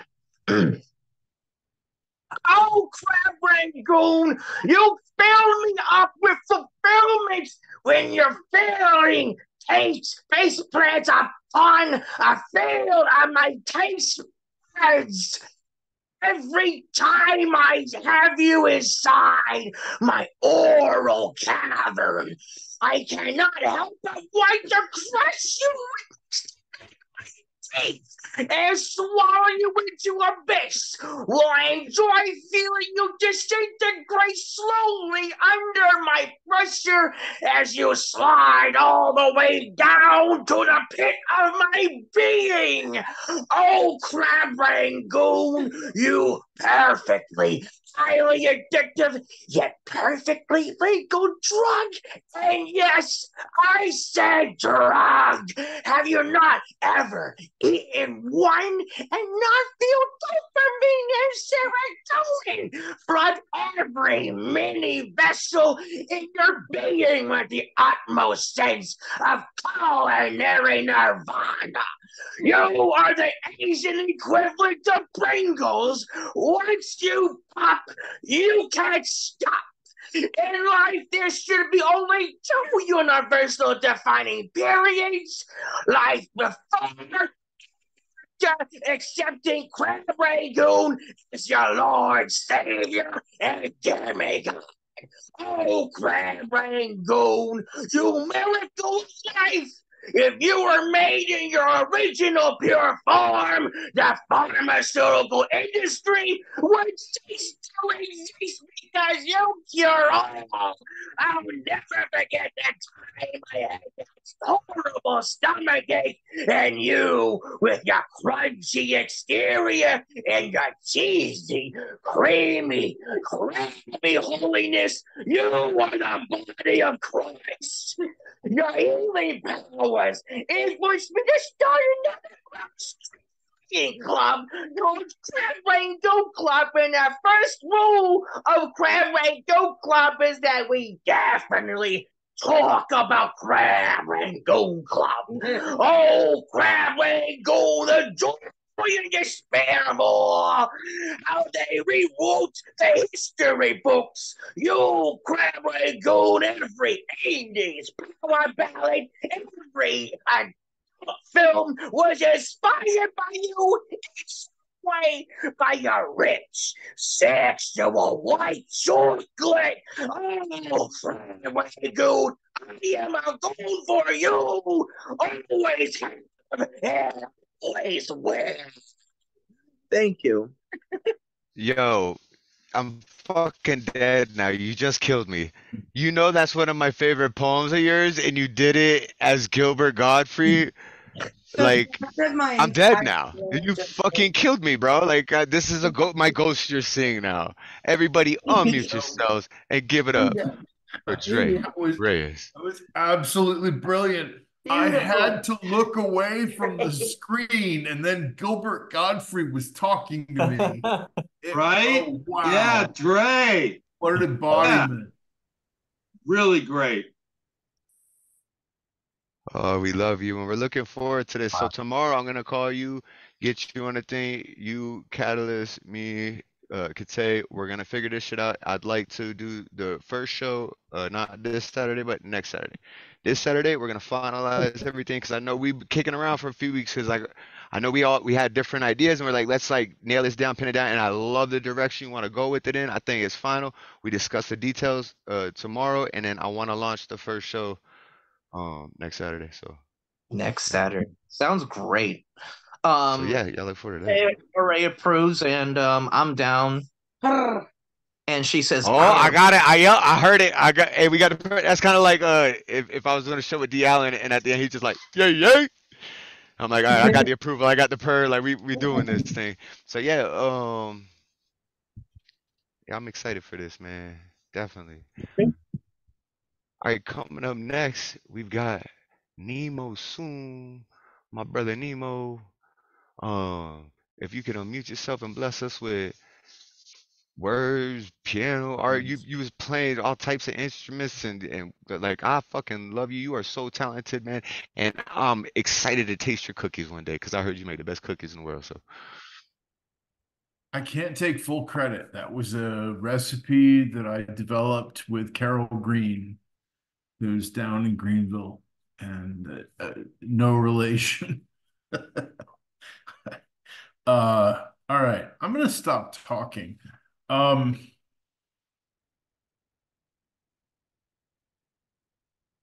wrote a poem and I hadn't written in a very long time.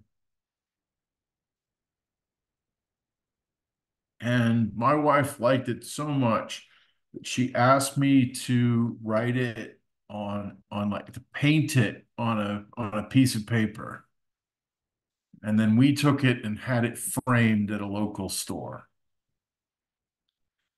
And as we were getting it, checking it out, the woman behind the counter said, did you write this?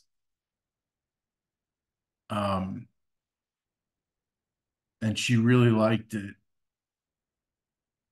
And so it convinced me to later go to an open mic. The first open mic I ever went to was the Guerrilla Poets putting on an open mic. So I want to read the two poems I read that night.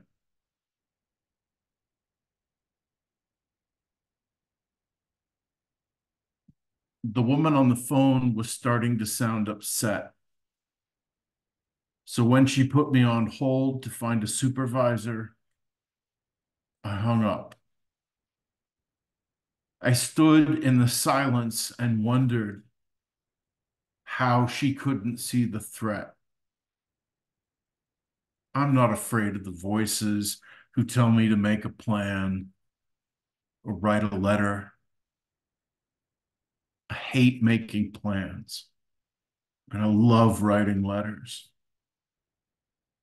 I'm afraid of the voice that whispered when I was just a boy that I could end the suffering with what was in the kitchen drawer.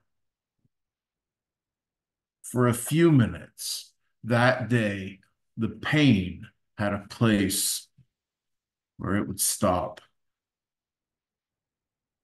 I'm scared of the voice I hear when I'm driving and crying that tells me it will all be over with a hard turn into the median. I'm afraid of the voice that spoke to me on one particularly dark day and convinced me that I could never be free except in its embrace. It scared me badly enough that I called the suicide helpline to talk to a woman who couldn't understand why I was asking for help when I didn't have a plan.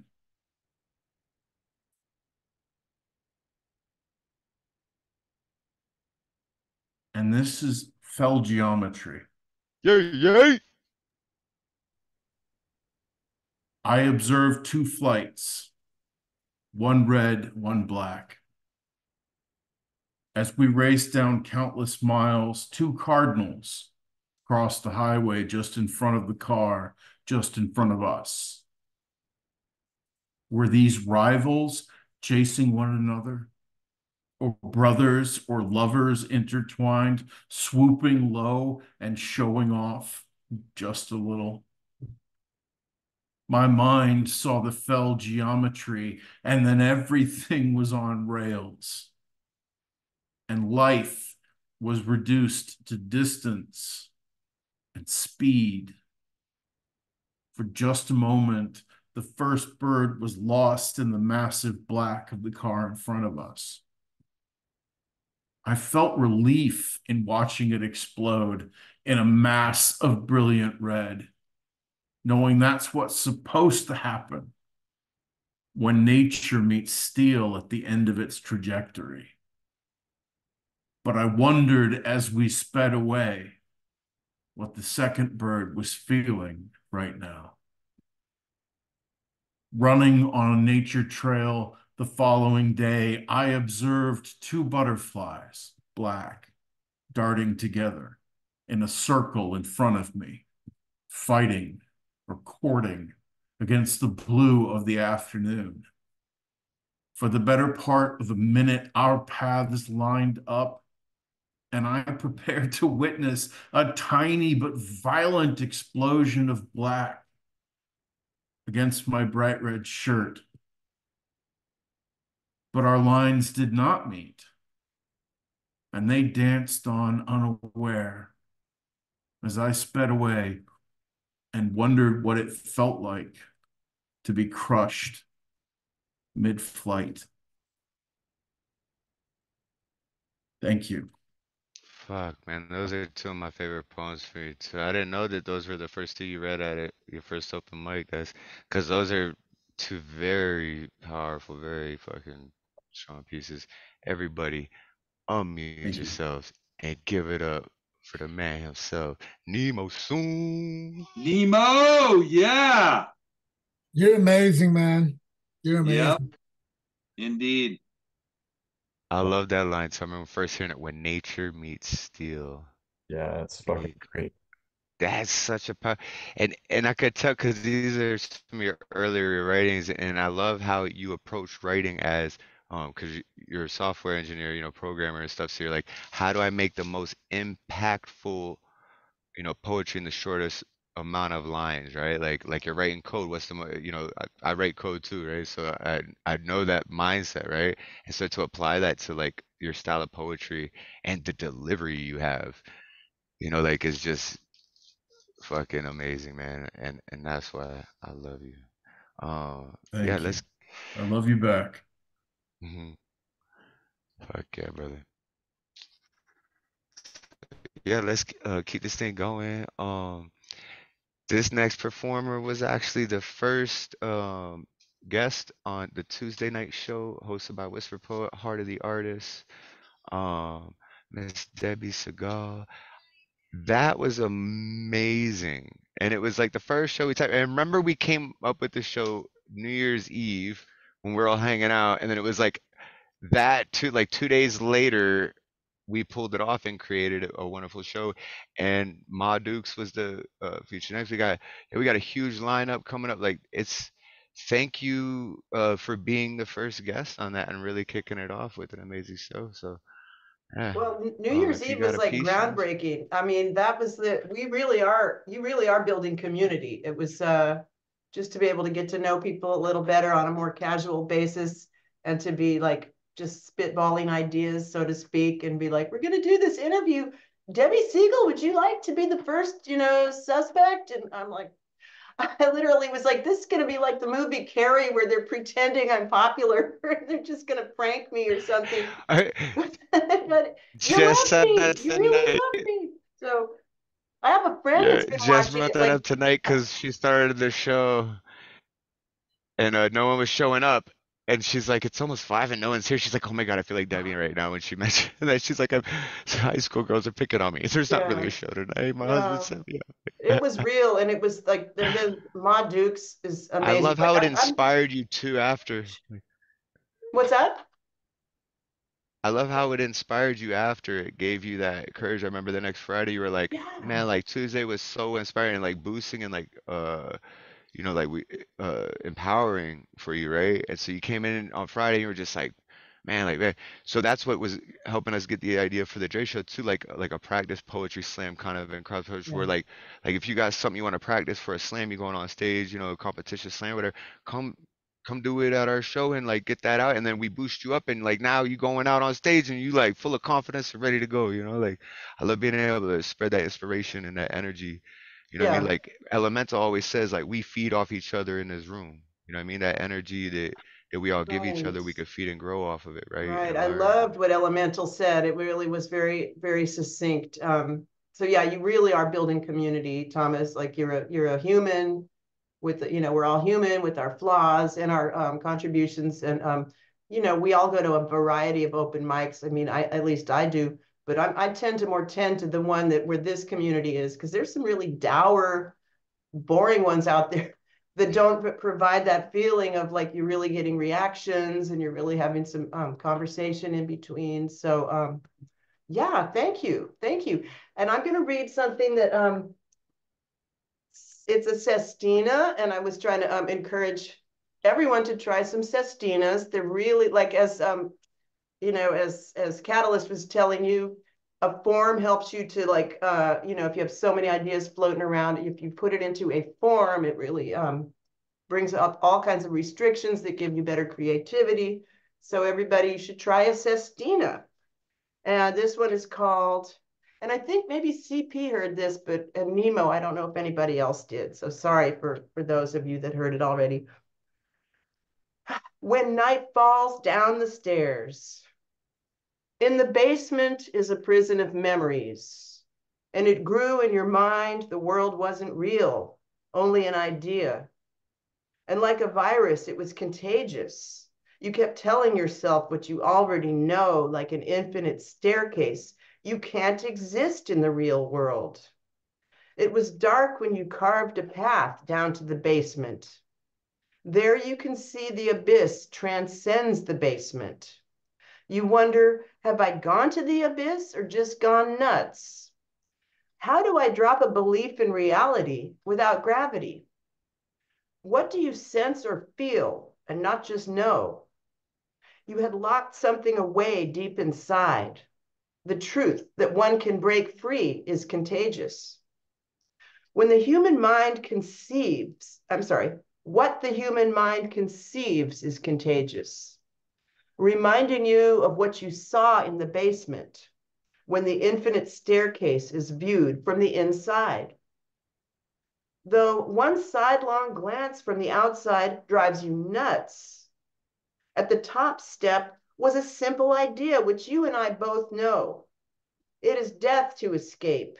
You can't die in a dream at the bottom. So it grew in your mind that there is no bottom. And the notion this world is not real was contagious, because a person who doesn't get out doesn't know. Norman Bates' mummified mom is in the basement, and a Ouija board and pinata is a nightmare factory for nuts, rodents, snakes, and bats when darkness comes inside. It seems you must embalm the cryptid from inside, but your broken scalpel doesn't work at rock bottom, and old John the baker is always lurking among the nuts. Wait, those aren't normal flies. Are they contagious? What's that smell? Why is it so dark in the basement? Did that cryptid in the cage just move? Do you know? Destroy the mutant creature you don't know. Gestate the human monster from the inside, where it is gripped by the spirit of the basement, where it will dig deep in the trenches and hit the bottom. Oh, let this be the spirit of the times, contagious. Cryptids hissing in the dark will drive the true self nuts. Thank you. Thank you, everybody. Unmute and give it up for Debby Segal. Yeah, Debbie, I love hearing Hey, poems again. I don't yeah, mind at all. We love hearing it again. Yeah. Oh yeah. yeah, Gustav, Read it you heard it again and already again, too. please. Okay, Yes. thank you. I appreciate that. And do try a Sestina. They're fun and hard. Yeah, I much have to give it a go. Definitely. And yeah, hearing poems again and again, it's like, yo, I listen to my favorite songs constantly. You're always putting on, so like hearing some like the set that Nemo did, like I love those two poems. So glad to hear them again. Yeah. But yeah, coming up next, we've got Terri Rose. If you could unmute yourself and bless us with some words, Terry, I would greatly appreciate it. And thank you actually for being the one that kind of set up this night. It was you reaching out to Love to find out what was going on, and you relayed the information to me, and then we got to make this night happen. So thank you. Well, I'm glad everybody got together. So that was the purpose, right?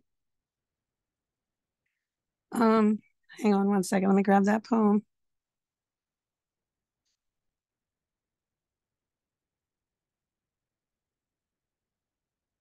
This is a bit of a slam. Here we go. You had, my voice isn't there. Hang on one second. You had the audacity to lose your damn glasses a third time after we returned from the place where we just brought them from, giving me that pitiful feeling of hopelessness and anger at your mindlessness, followed by the feeling like I literally wanted to slap the shit out of you. But you are a grown man who can never seem to get his shit together. What am I supposed to do? My emotions run hot in this Hungarian and Italian body. The blood boils easily.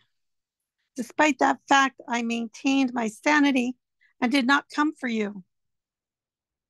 You test my patience on the daily, and it's not lost on me that when I pray to God for patience, that he gives me the people, places, and things that I need to practice more patience in. So if I'm outraged with you, I'm outraged with God for giving me what I prayed for, a vehicle to achieve what is needed. Neither he nor you worry about the method, which feels like my head is going to explode. Hopefully, God will scoop me up before that happens. In the meantime, he knows, and you know, how to push my buttons. Yesterday, you came home and told me you lost your wallet for the third time. And today, the phone rang, and it was New Jersey Transit saying they found your work ID card that you left in the bus. No need to fuss. Everyone else is here to clean up your shit, unless they get fed up with it. I predict that you will unknowingly become a murderer, holding on too tightly and choking out the lives of all that care about you, with a lifetime of stress that they have no choice but to endure, continuously having to clean up your mess. Yay, yay. Everybody unmute and give it up for Terry. She went and spit that through a raspy voice. I know her throat sore, so like extra thanks and blessings for reading even with sore throat and getting that Yeah, stuff. sorry about that. And Yeah, no Terri. dedication. There Yeah, it deep is, CP. respect. That's get the working. book. Get that book. Get that Yeah. book. Oh, there we go. Yeah. Terri. Yeah. Yeah. We love you. All right. So coming up next, we've got Kittay, which I believe Kittay, you're still there. You said you with Dre and you're gonna spit on his phone. I'm assuming. Dre, is Kittay still there and ready to spit?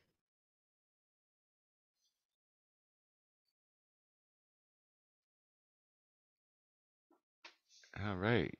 I guess we'll have to loop back because they might, be rolling around, wrestling and whatnot, getting, So, anyways, coming up after that, then we would have Frogg Corpse. So, we'll loop back to Kittay if she's still here. But yeah, Frogg Corpse, if you could unmute yourself and fucking just, I can't even say bless us, just like tear my head up with like some fucking poetry, Oh yeah. I man. am not on that yet.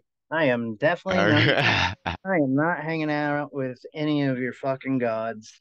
Definitely not. For one thing, if you believe in an afterlife, that means that there's a little spot out there somewhere with me in it, even though I don't believe in it. And I will publicly say, when I get across that veil, I'm gonna kill your fucking god, and you're gonna. No. The bells, sledging funeral wells, hear how sorrowful they sing. The bells, oh sweet silver bells, those bells of hell that ring. Mine lament from the highest bridge, a sounding solemn as it swings. It pales to those foggy ships' sails, chiming the bell ghosts to scream. Pranging and panging, which madness brought banging over the sounding song from belfry. Those bells, bells, ringing for the burying of me. Their sonorous chime, through sobbing they rise, a paean sounding to the heightened shriek, a monotony clattered, a fright with gabled chatter, their sobbing flooded waste by the ring. The moaning and groaning as they knell, nailing in the coffin of speech. Through tears and alarum as they trail, echoing on stones of old streets. A clangor and bong exhaling deep toll, caterwaul of chaos in each heartbeat. Those bells, petrified the eyes of stone scream. Pounding temples cleft, the brazen drums of doom, the melancholy meaning of their tune. Reverberating reactions, resounding with passion, raining down a dirge of their gloom. Yet the ear it fully knows by their twanging and their banging how the danger comes and goes and the shaking with their pranging. Yet the ear distinctly yells and the jangling and the crangling how the danger sinks and swells by the sinking and the scouring and the raging of the bells. Oh, cacophonous scream, their sirens blare and tells, and the clamor and the clashing of the bells, and the cries of hard times, and the hour sands of spilled, washing at the banks where one's insanity swells, to the bells, resounding the devil driver to move its bell along the hills. Those bells, the tower tolling bleakly through the village and the fields. The bells, a mournful woe of welling, fountain pooling on their trail. The bells, the cracking of their shells, bombs bursting on the battlement and a slicing in the air. Those bells, the changing of the bells and the golden leaving of the movements in this misanthropic hell as they foretell or telltale, dispel, spell, spell, a melodious meeching of the bells. A mellifluous toxin of toxins talking, rolling thy head, the knocking, the floorboards hitting, the heart aches, swaying growing footsteps, the foundry so loudly, sullenly banging to their sounding, oh, their sounding, bells, bells, bells, bells, bells, ringing for a burial of me. What's in John's basement? 3 dead hookers and a laser light show. Keith Richards' cocaine collection, if he could keep one. Hannibal Lecter's guide on binging and purging. 1 Nancy Reagan blow-up doll. 2 Siamese sisters scissoring in a DJ booth. Burt Baccarat's backdoor bonanza. Sean Penn's pencil. Putin's passcode. Tiny Tim's fuck hut. 44 pounds of mescaline and a new federal charge. 2 pairs of left-handed socks. A massive mime orgy. Quiet on the set. A condom, a plunger, and an old Finger Hut catalog. Chris Hansen and the Bad Time Band. The last brick and mortar store. Your great Aunt Esmeralda's ball gag. George W. Bush painting a puppy. Florence Henderson's nightgown. Betty White covered in cum. Every Beanie Baby your uncle went broke for. 3 Chapter 7 bankruptcies. A crack whore, a tiki bar, and a whole lot of cough drops. Richard Nixon's 5th chin. Your dead grandmother's clown collection. Larry Craig toe tapping. Dickhead Dale and his Walmart buddies. 1 colossal cock strapped to a chainsaw. That missing tape from 8mm. A Vatican priest and 9 nuns crying. 7 Girl Scouts and a restraining order. 3 ninjas, a dump truck, and that Slurpee machine from Encino Man.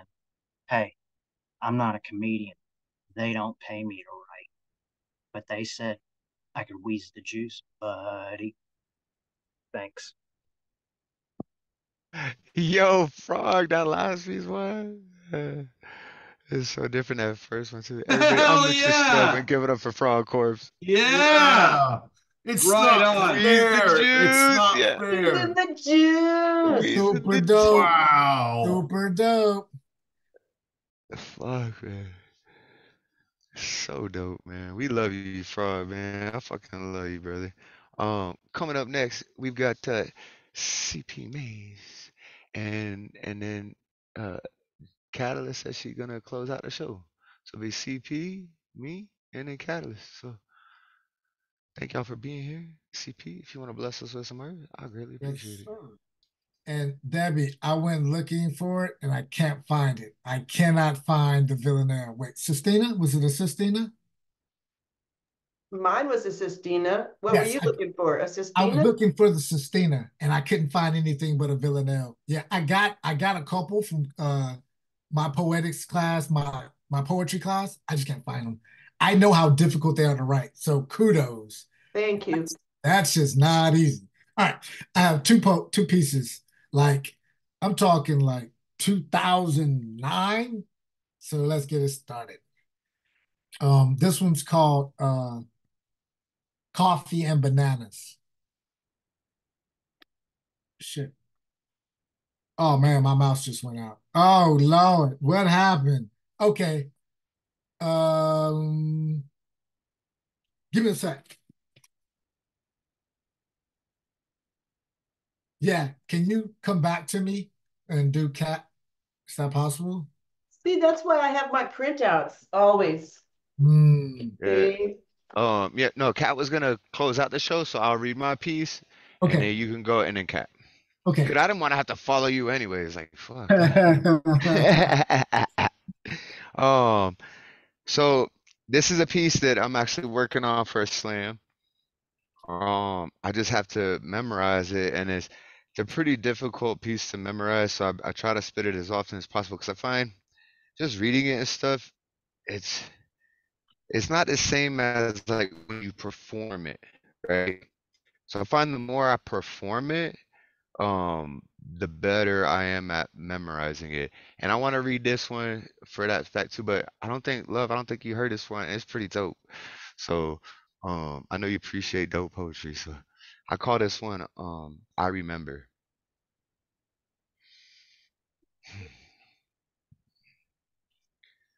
My mind unwinding, finding clues I left behind me, designed for my uprising. I choose the breath inside me, lined by undying views of a muse who sat beside me.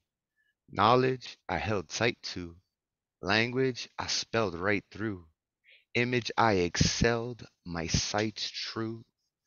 Threw pieces of my past life into speeches that I cast live. A few breaches in my glass eye review teachers as I pass by.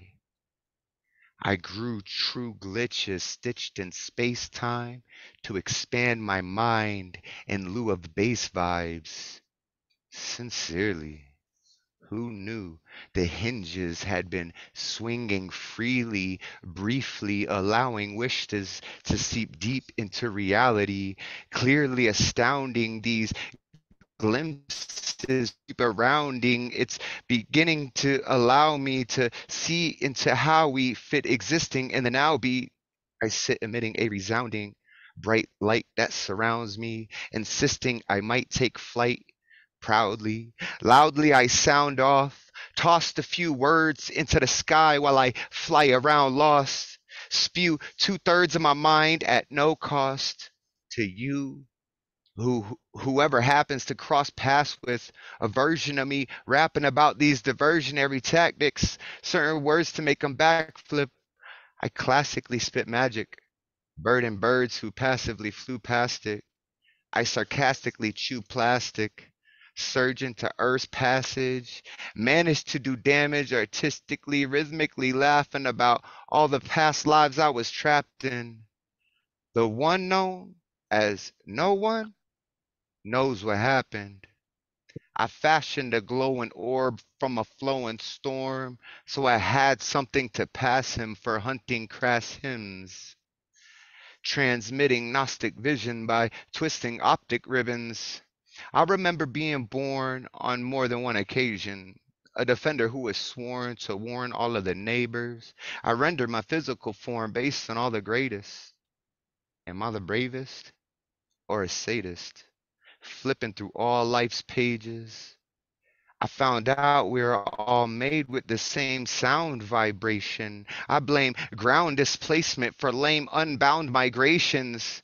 Salutations, my friends, with all my love and appreciation. So there's that piece. Woo-hoo! Yeah. And then there was another one I wanted to read that. Oh, is it the old one? The 40. Oh, okay, hold on. There was another one that I wanted to read too. Oh yeah, I don't think you heard this one either, love. This one's dope too. It came to me inspired by the universe. It made a funny face in my thing. It's the whole thing. But anyways, no, you are.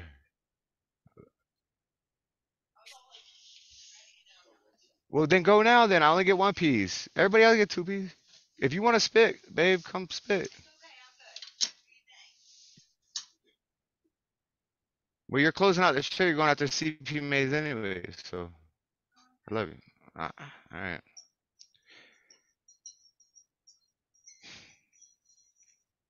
I'm gonna try to keep this basic. Let's face it. Karma is a mosaic of ever-changing faces.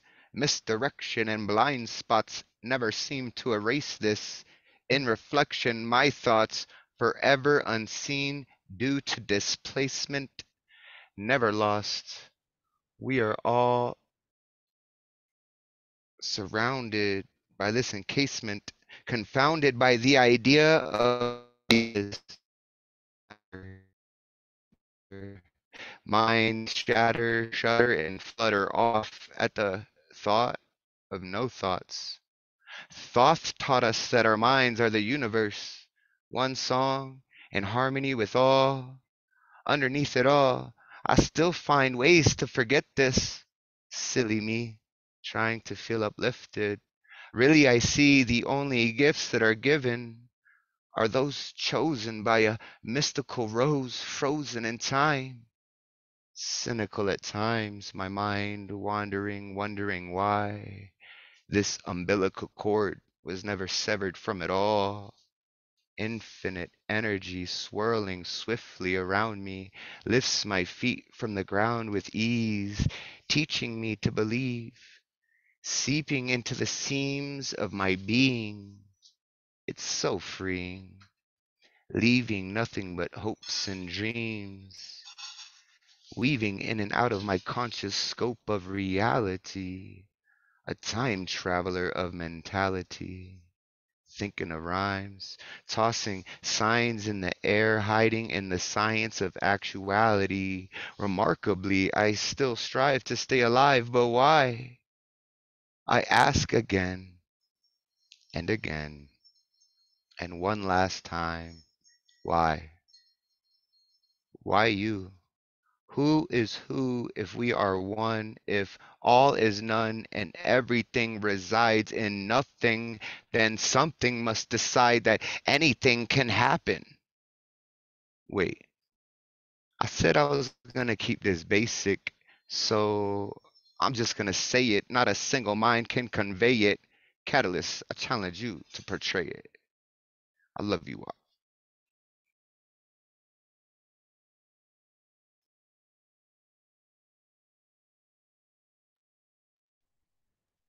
Beautiful. That was so beautiful.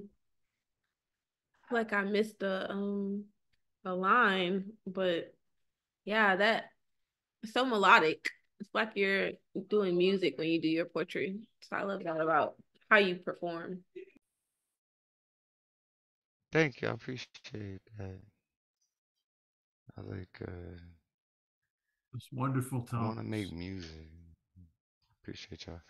All right, so yeah, coming up next, and we got CP, and then Catalyst is gonna close out the show. So CP, if you could unmute yourself and bless us with some words, brother, I would greatly appreciate it.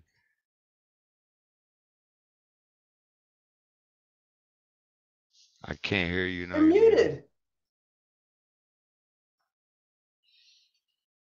Get your headset. You need a headset. Oh, you want Catalyst to go before you? What are you saying? Oh.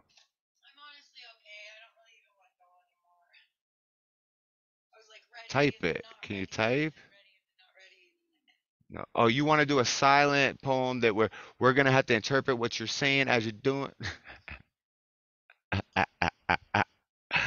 But your mic's not working, or something. Oh, you can hear me, but we can't hear you. I suck at Oh, you reading. gotta leave out of something. For being such an expressive writer, like why you figure we'd be able to know right what he's saying, what he's oh, he froze up. Yeah, yeah. So I need the Braille version or something. I don't know. Yeah.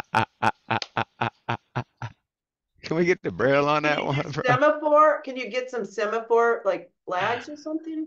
You're frozen. You Yeah, can't he's do frozen now, semaphore. yeah.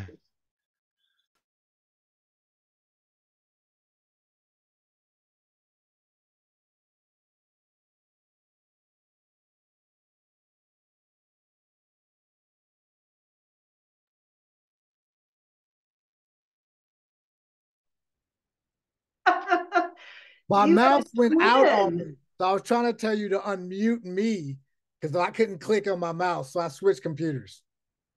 Sorry. Word. Let me know if I'm good to go, Thomas. Okay, cool. They had two pieces from like, I think 08, 09. This one's called Zipper Down. If poverty were to pull its zipper down, what would be the first thing it pisses on? If privilege were to pull its zipper down, what would be the first thing it pisses on? I fear, as humans, our self-awareness should be top priority on everyone's donors list. It's in need of a heart transplant. In some third world countries, in need of a brain transplant. In some schools, curriculums, and strange enough, self-awareness is truly dying for religion just to give itself a break, or two, or hell, three. I'm not a glass half empty person, nor am I a shot glass half full. I'm a person that can look out over the horizon and recognize sunrises as sunsets and sunsets as sunrises, and rainy weather to be depressing if you like it to be, or nurturing like it is also as well. Most days, I feel like I'm just running circles around feeling stupid, attempting to fit my circular motion into someone else's square box. We as human conditions are in need of a self-awareness intervention program and a brain biopsy. I swear, we have come so far and yet seem to have never really left our front yards at all. We have genetically created seeds that possess suicide genes in them so that a farmer's crops can only be harvested once. Buy more seeds that are designed to kill themselves seems a tad less like we are truly a world that possesses all of the tools needed to take care of itself, and more like money can always buy you survival if needed. That is, if our market economies crash and credit score can afford it. Idealism, surrealism, and what the dealism are bullying the fuck out of a kid called reality. And it seems as if all the responsible adults are doing shit but listening.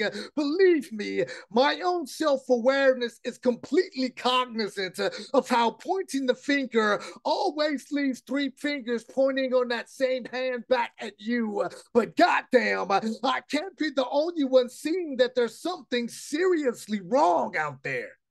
I can't be the only other injury in the emergency room asking another fracture if there's anything I can do to help, or how long have you been waiting to be seen, or at least has anyone come out to take your vitals yet?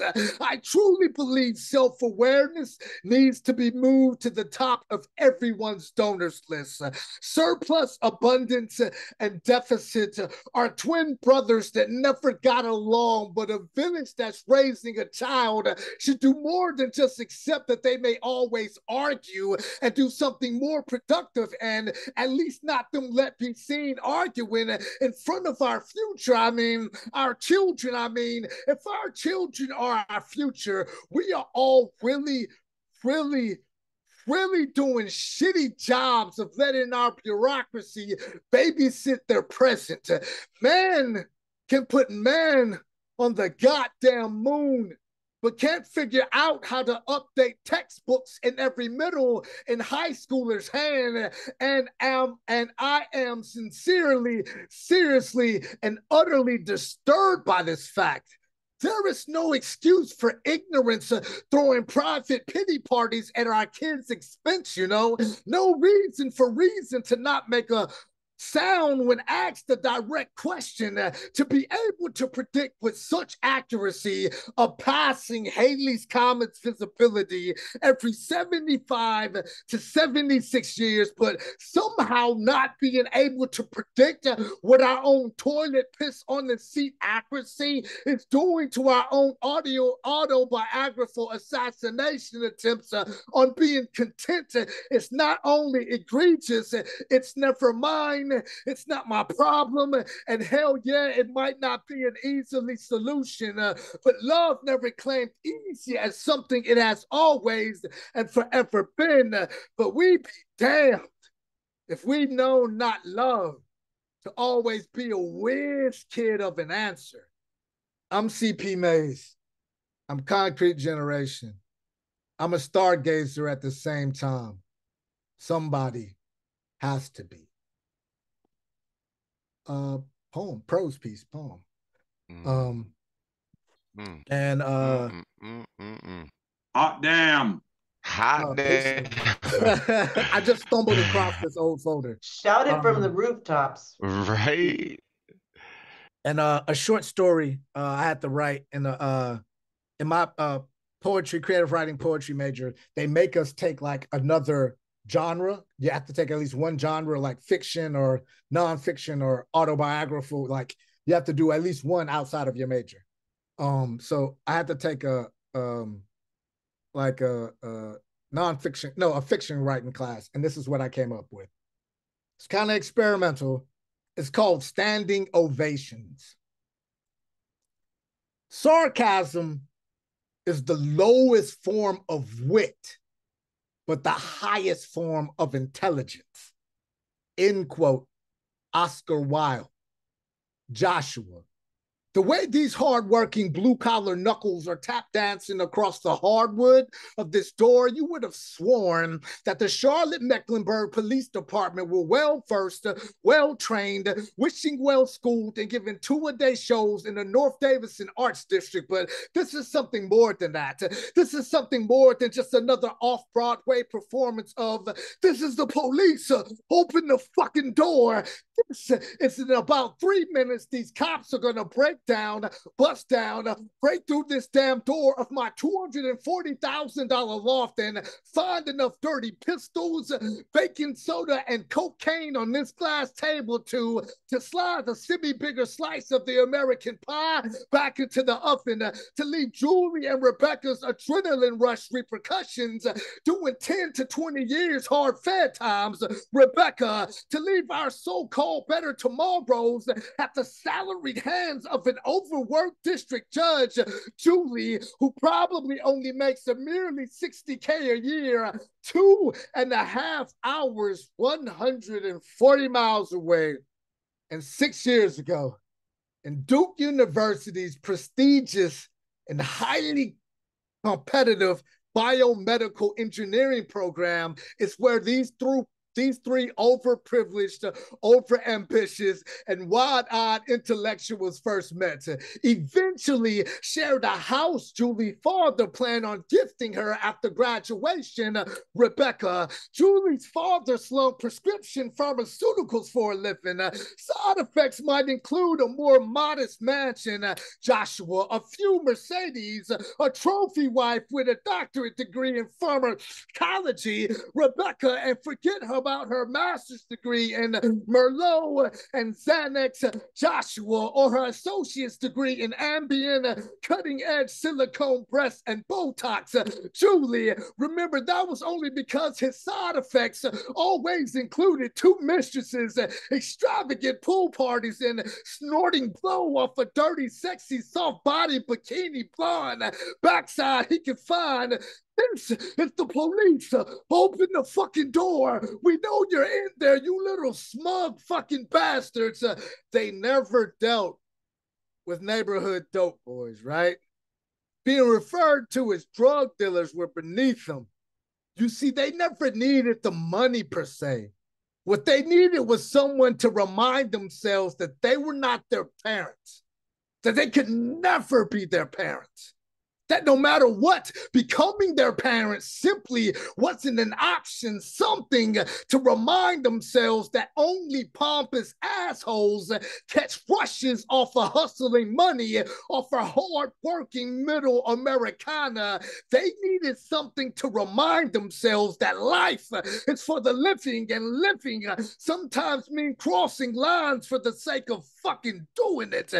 Even if those lines were made of cocaine, they didn't slang crack rock on some neighborhood block. They provided a very sophisticated profile concierge service to high-class up Charlotte clientele. Rebecca, Julie, listen carefully. We are not flushing these bricks of coke down the drain. We're smarter than that. Hide 2 of them in the air-conditioned vents above Joshua's dining room table. Joshua, Rebecca, buy us time. I don't care how you go about doing it. All we need is 60 seconds to finish cleaning the house.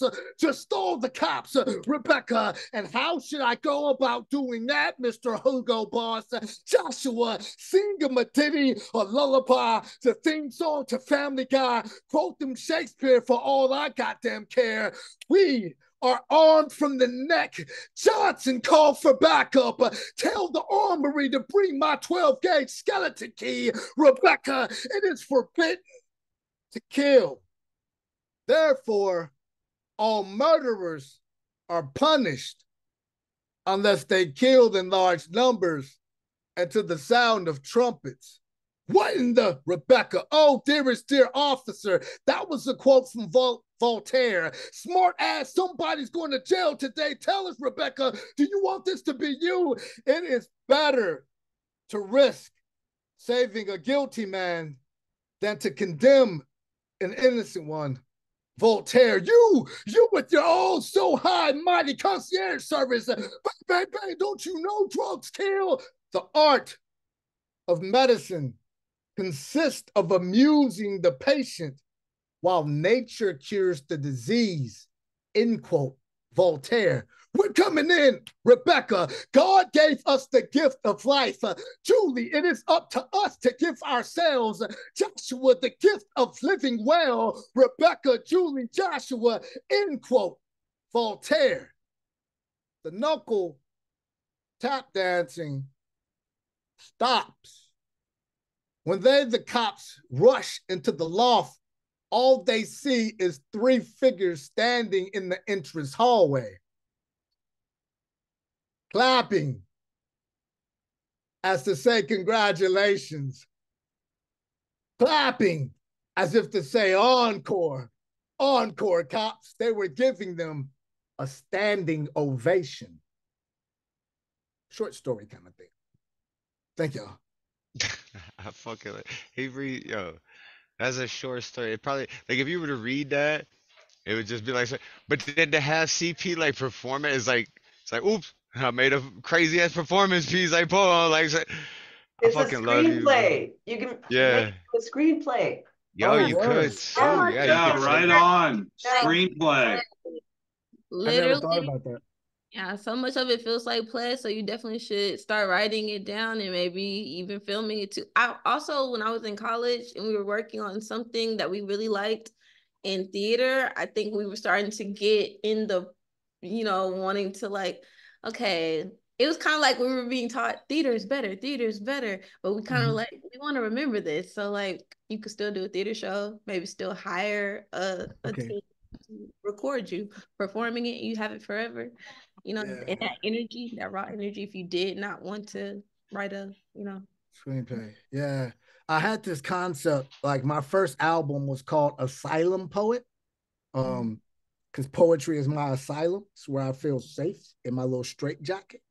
And I wanted to do like a 1-act joint or a play where like if I'm doing the play, I'm like in a psych ward, completely straitjacket up, and I have all of these voices in my head, but like Thomas might be a one voice doing a poem in the one way, and then Love Infinite might be like my feminine side, and she's doing something a whole nother way, and to pull all these different voices out of my head into some like into a physical like thing. This is love, this is hate, this is intrigue or whatever, and pull it off as a 1-act play. But it's in my pipe dream. It's in my That would be dope, dude. I would so support that too. I'll write my part for y'all. I'll help you produce it. Like, yo, I that should would do be that. dope.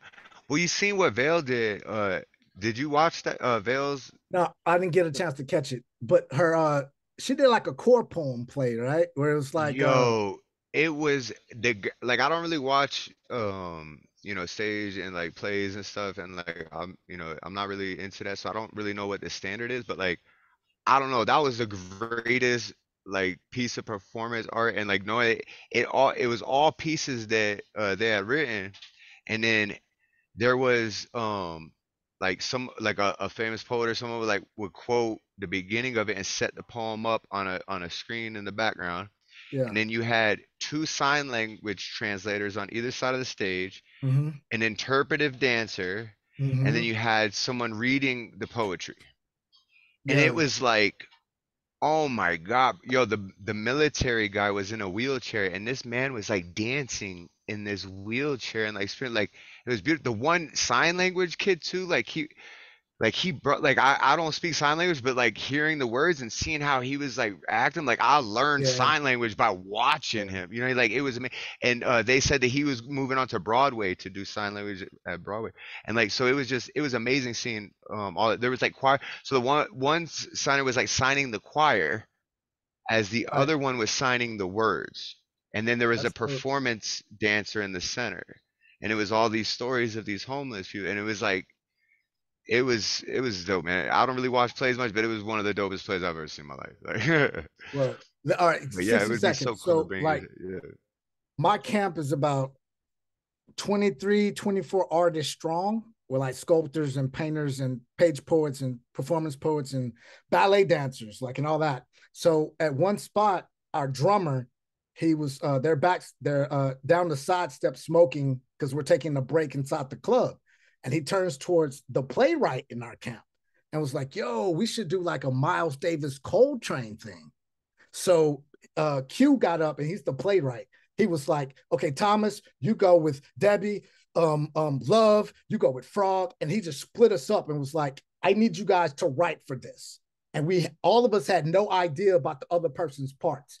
And we gave it all back to him. And he 3-card Monty the whole thing. So when we did the play, it was like we had Miles and Coltrane, physical people playing them on stage. We had horn players doing Miles and Coltrane playing their music live at the same time. Me and another poet were like the griot and storytellers. So like how me and Elemental did our group piece, that fusion dancing in and out.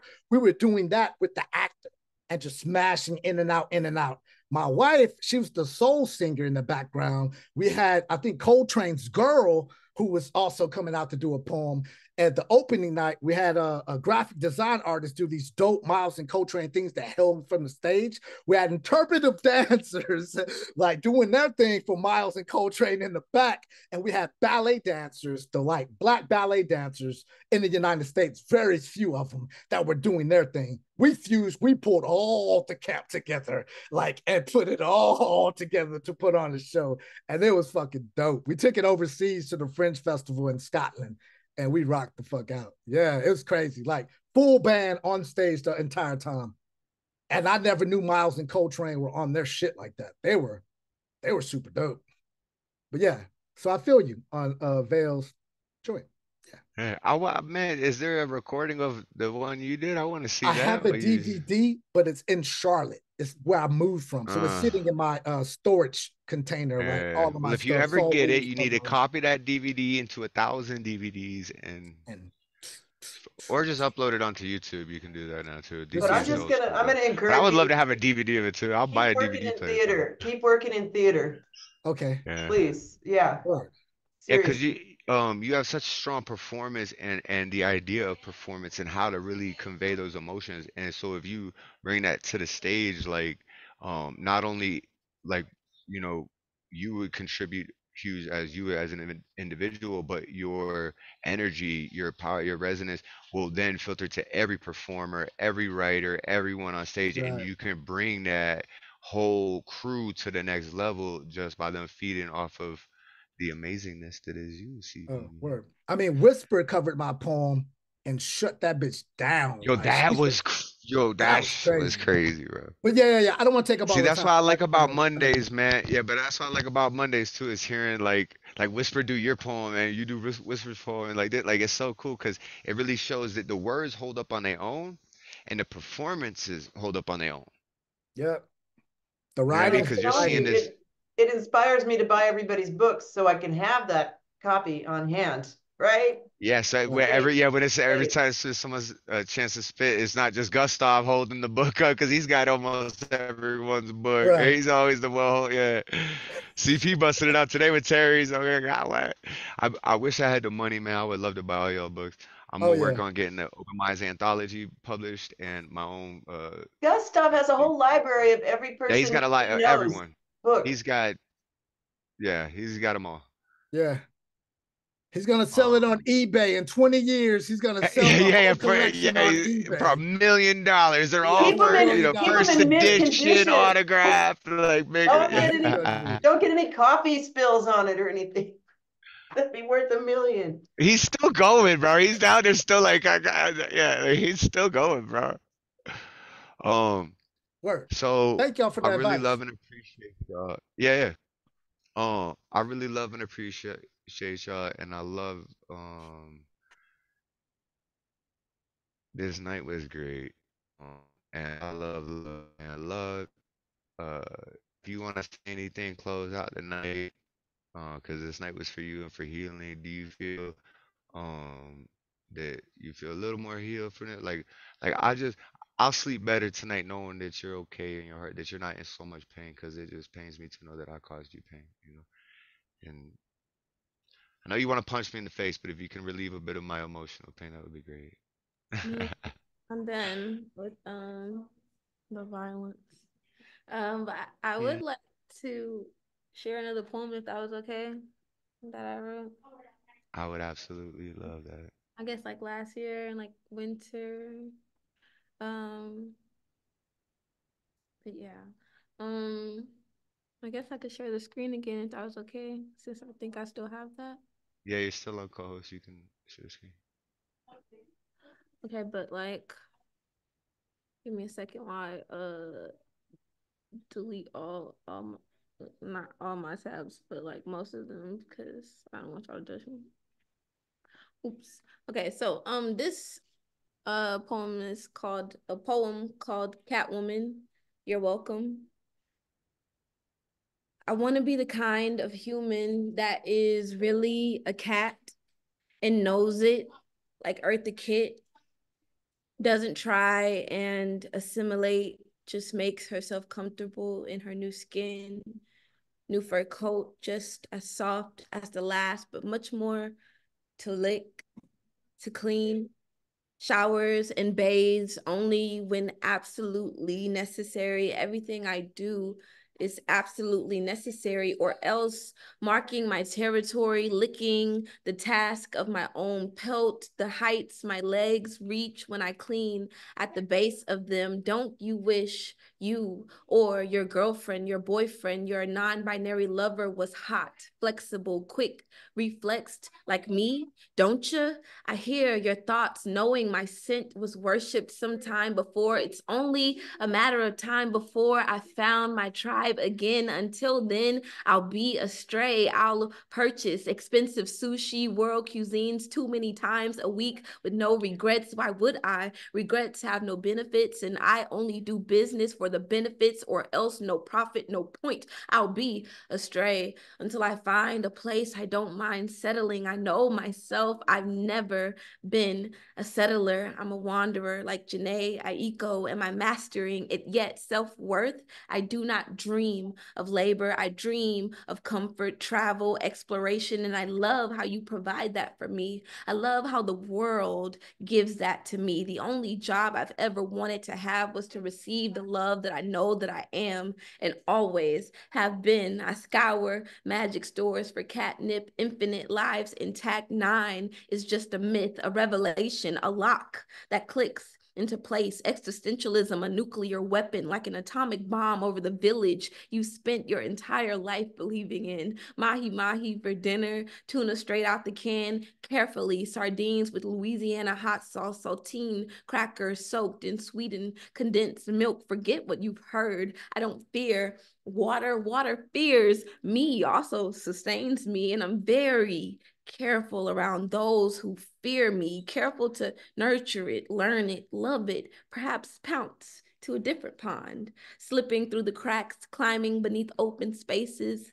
obscured by the white grasses I used to bathe in, to feel one with the ground underneath me and the green picket fences built to keep out the bad guys. Sometimes I'm scratching at the windows for clouds one day soon I'll bite into. I wonder what flavor they are today, knowing that soon to change too. I'm no longer craving meatballs made of salmon. I'll beg to be let out and tickled by the concrete, fight off the flies, the fleas, their buzzes. They're just words, meaningless, irritations, the flutters, waiting for my stomach to be rubbed upon, my sustenance to be put out as I prefer it, to be served. I've gone completely domestic. Hunting's not really my thing. After all, I found I may have descended from killers, but I'm no chaser. I may be good at it, but I really don't have the time or energy. I'm more of a Garfield, a cat with a lazy nature, no rush, no ambition. I just happen to be greatness. I'm not the type of cat to chase the lasers, rats, feathers, toys you buy, or fall in love with the window wipers and the way the chemicals disappear with a glide. Am I? I'd rather just stretch out, yawn turned into a roar. How many times have you fallen in love with my eyes before? I put my butt in your face because I trusted there. Your privilege. Congratulations. Thank God for me that I came into your life, saving you from loneliness, hopelessness, and depression. Now you can see the light again. Give me my credit and relish in a human. Admire the satellite whiskers, the way that they twitch, similar to the ways in which I make you vibrate higher. Fine, go ahead and waste your time. Envy that I took half the day to sleep, think, dream, jump, lay out in the sun, create the future for you with my thoughts, the things you share with me, your hopes, your dreams. I want them for you too. And you worked your butt off so that I could, so that I would. Thank you. I love it, yo. I have 6 cats. Yeah, I have Yeah. 6 cats. I love that piece. That's so I love dope. cats. I was so scared of cats when I was younger. Actually, like my I mom, was like, allergic to them. really? Yeah. I'm I glad I'm not somehow allergic to anything. overcame it though. Like I just had to suffer enough and be around it, and I built a tolerance to it. But it's the individual cat, because if I go near a new cat or when our kittens got old enough, like, so it's weird. But if you're around that cat enough, you can actually build like an immunity to Yeah, it. that makes Just, sense. I had when I was homeless and I was living when this kind of transpired, I had a roommate and I fed our cat one time. I fed a cat, a stray cat outside, and somehow she brought the cat inside, and then it became our cat, and so I had a cat That's how like we got for 2 a of couple. our cats. Yeah, I don't have the cat anymore. I'm back with my dog, but I did have. Oh, I want a dog. My wife said, when you get your PR, you can get a dog. I got my PR. I gotta now get a dog.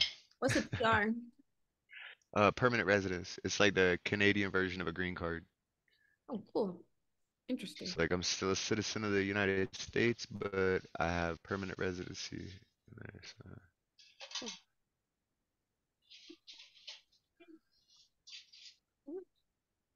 Oh, that is dope.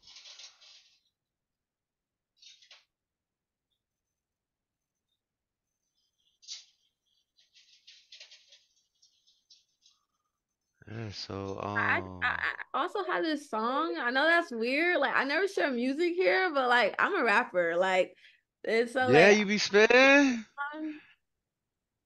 but like I'm not gonna lie, Yes, I don't really share my please. music because it is like I feel like pretty sexual and I feel like a lot of people adults are triggered by I think people who are sexual because they might feel like they're hypersexual or I don't know. It's a problem with people who um have that connection with sexuality, but and I feel like I really have leaned into that in my music just because like you kind of have to have a medium for like all your things, or at least I do, and I do like a lot of different things, but I feel like musically I kind of use that to sort of like God, I feel like God gave me a lot of talents, and I feel like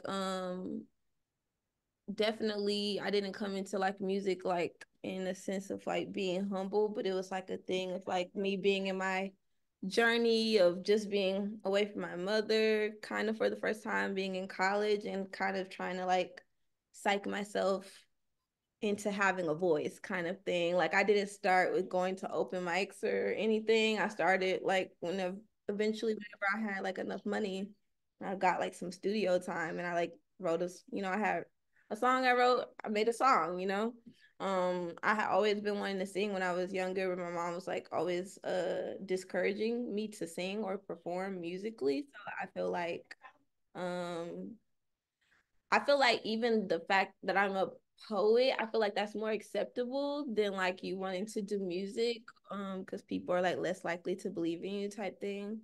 Um, but yeah, like that's what I like to do outside of poetry. Because and honestly, I feel like my musical personality seeps into my poetry sometimes, and it gets It does. like I hear it in your poetry. yeah, and I'm just like I can't help it, but it's very something I Uh, appreciate, you know. It doesn't mind too, like, cause honestly, like, I want to make music, but like, I never had the money for like studio time or to like buy my own like, equipment. But now it's so easy. Like, you could download software on your computer and like make all your own beats and release it on YouTube and like. So I'm like, you know what? Like, I want to start making music now. Like, before I wrote poetry, cause I was like, I can't afford studio equipment, but I can use my voice as Even like my apps, instruments and my be like. even like apps Yeah, on my like dude, they got apps. So, yo, for real, they got apps on phone. You can make beats and stuff where, dude, like, and I lay out the literally tracks, did mix it, do record everything. Like, one song. I completely recorded that song on my phone, and it didn't sound that bad, you know, compared to like the ones that I did record only in studio. Like I would do it again maybe if, you know, it's different. CP's over there making music. I seen a little sneak peek. I was chatting with CP. I think it was me and Whisper and CP were chatting it up, and then like in the background, like we've been talking for a minute, and then like in the background, all of a sudden Elemental like pops in. Hey, and I'm like, oh, hold up, y'all in the studio. CP got a thing. Elementals there, like, oh, we gonna hear some cool shit coming out soon. Like, we got Elemental in the studio with CP. But yeah, I would love to hear your music. Um, if you could bless us with it, I would Oh, appreciate oh, it. oh. Did you do the share screen? Did you click the audio? Like when you hit share screen, there's a button on the bottom left that says share sound. You have to make sure that that's checked when you go to share, 'cause otherwise we won't be able to hear it. You know, it's so funny. I just realized, I'm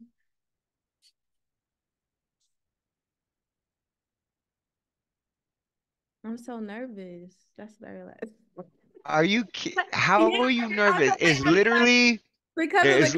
content. Like literally, But listen, look who's in the room. I know it's so funny. You, me, Debbie, Frog, and Whisper Poet. Like, this is the crowd for whatever music you got. You think it's too edgy or whatever. Like, you have the Not crowd to even do. like, oh my gosh, I think it's so edgy. It's just like it's like, you know, okay, but no. I do want to We're like all adults here, right? literally for Like, myself. I want to get over it for myself because I think um I was talking to somebody and I just feel like personally, I feel like I've been like holding myself back a lot, like because I feel like I've been dealing with trauma or like maybe like operating from a place of like um you know, going through different emotions, of course, dealing with like abuse, so you know, maybe like have being suicidal before, or then just being depressed, or just being like kind of angry and kind of bitter about the fact that like half your life was like about being abused. So like, but after calling through all of that, it led me some days ago to being like, okay, maybe I've been wasting time, you know, because I really like music. I really do like writing poetry, but also it's like not like wasting time, but it's right on time that I just feel well, I like, feel writing poetry and stuff helps you better prepare for the music, I because think then when you make so. music, it you're gonna be a more deeper lyricist, and your performance will have that little edge on it. Like I think like poetry is kind of that gateway drug, right? To into I music, mean, right? yeah, And so if you could I mean, become a good music poet and write good is work and then definitely bring it to poetry. music, like So yeah. yeah, it is, right? But it's just poetry to music. And so if you can, in which the music's supposed to carry half the weight. So you as like a dope ass poet, you put like some good music on it, and you know what I'm saying, the music carries half the weight, and then you carry half the weight. That takes that poetry and pushes it up to the next level, because now you got the music to go behind it. You know what I'm saying? You got a soundtrack of the words you're saying, like, so yeah, it's the Okay, This is so embarrassing. Like, okay, also I feel like I've also been dealing with like an imposter syndrome of music, like where I'm like, oh, can I also stop the recording or can I not stop the recording? Yeah. Hold on. I'll start the recording. All right, good night, y'all. It's been a wonderful night of open minds. We doing the after hour show. If y'all want to be a part of this, you gotta come sign in and come hang out with your boy.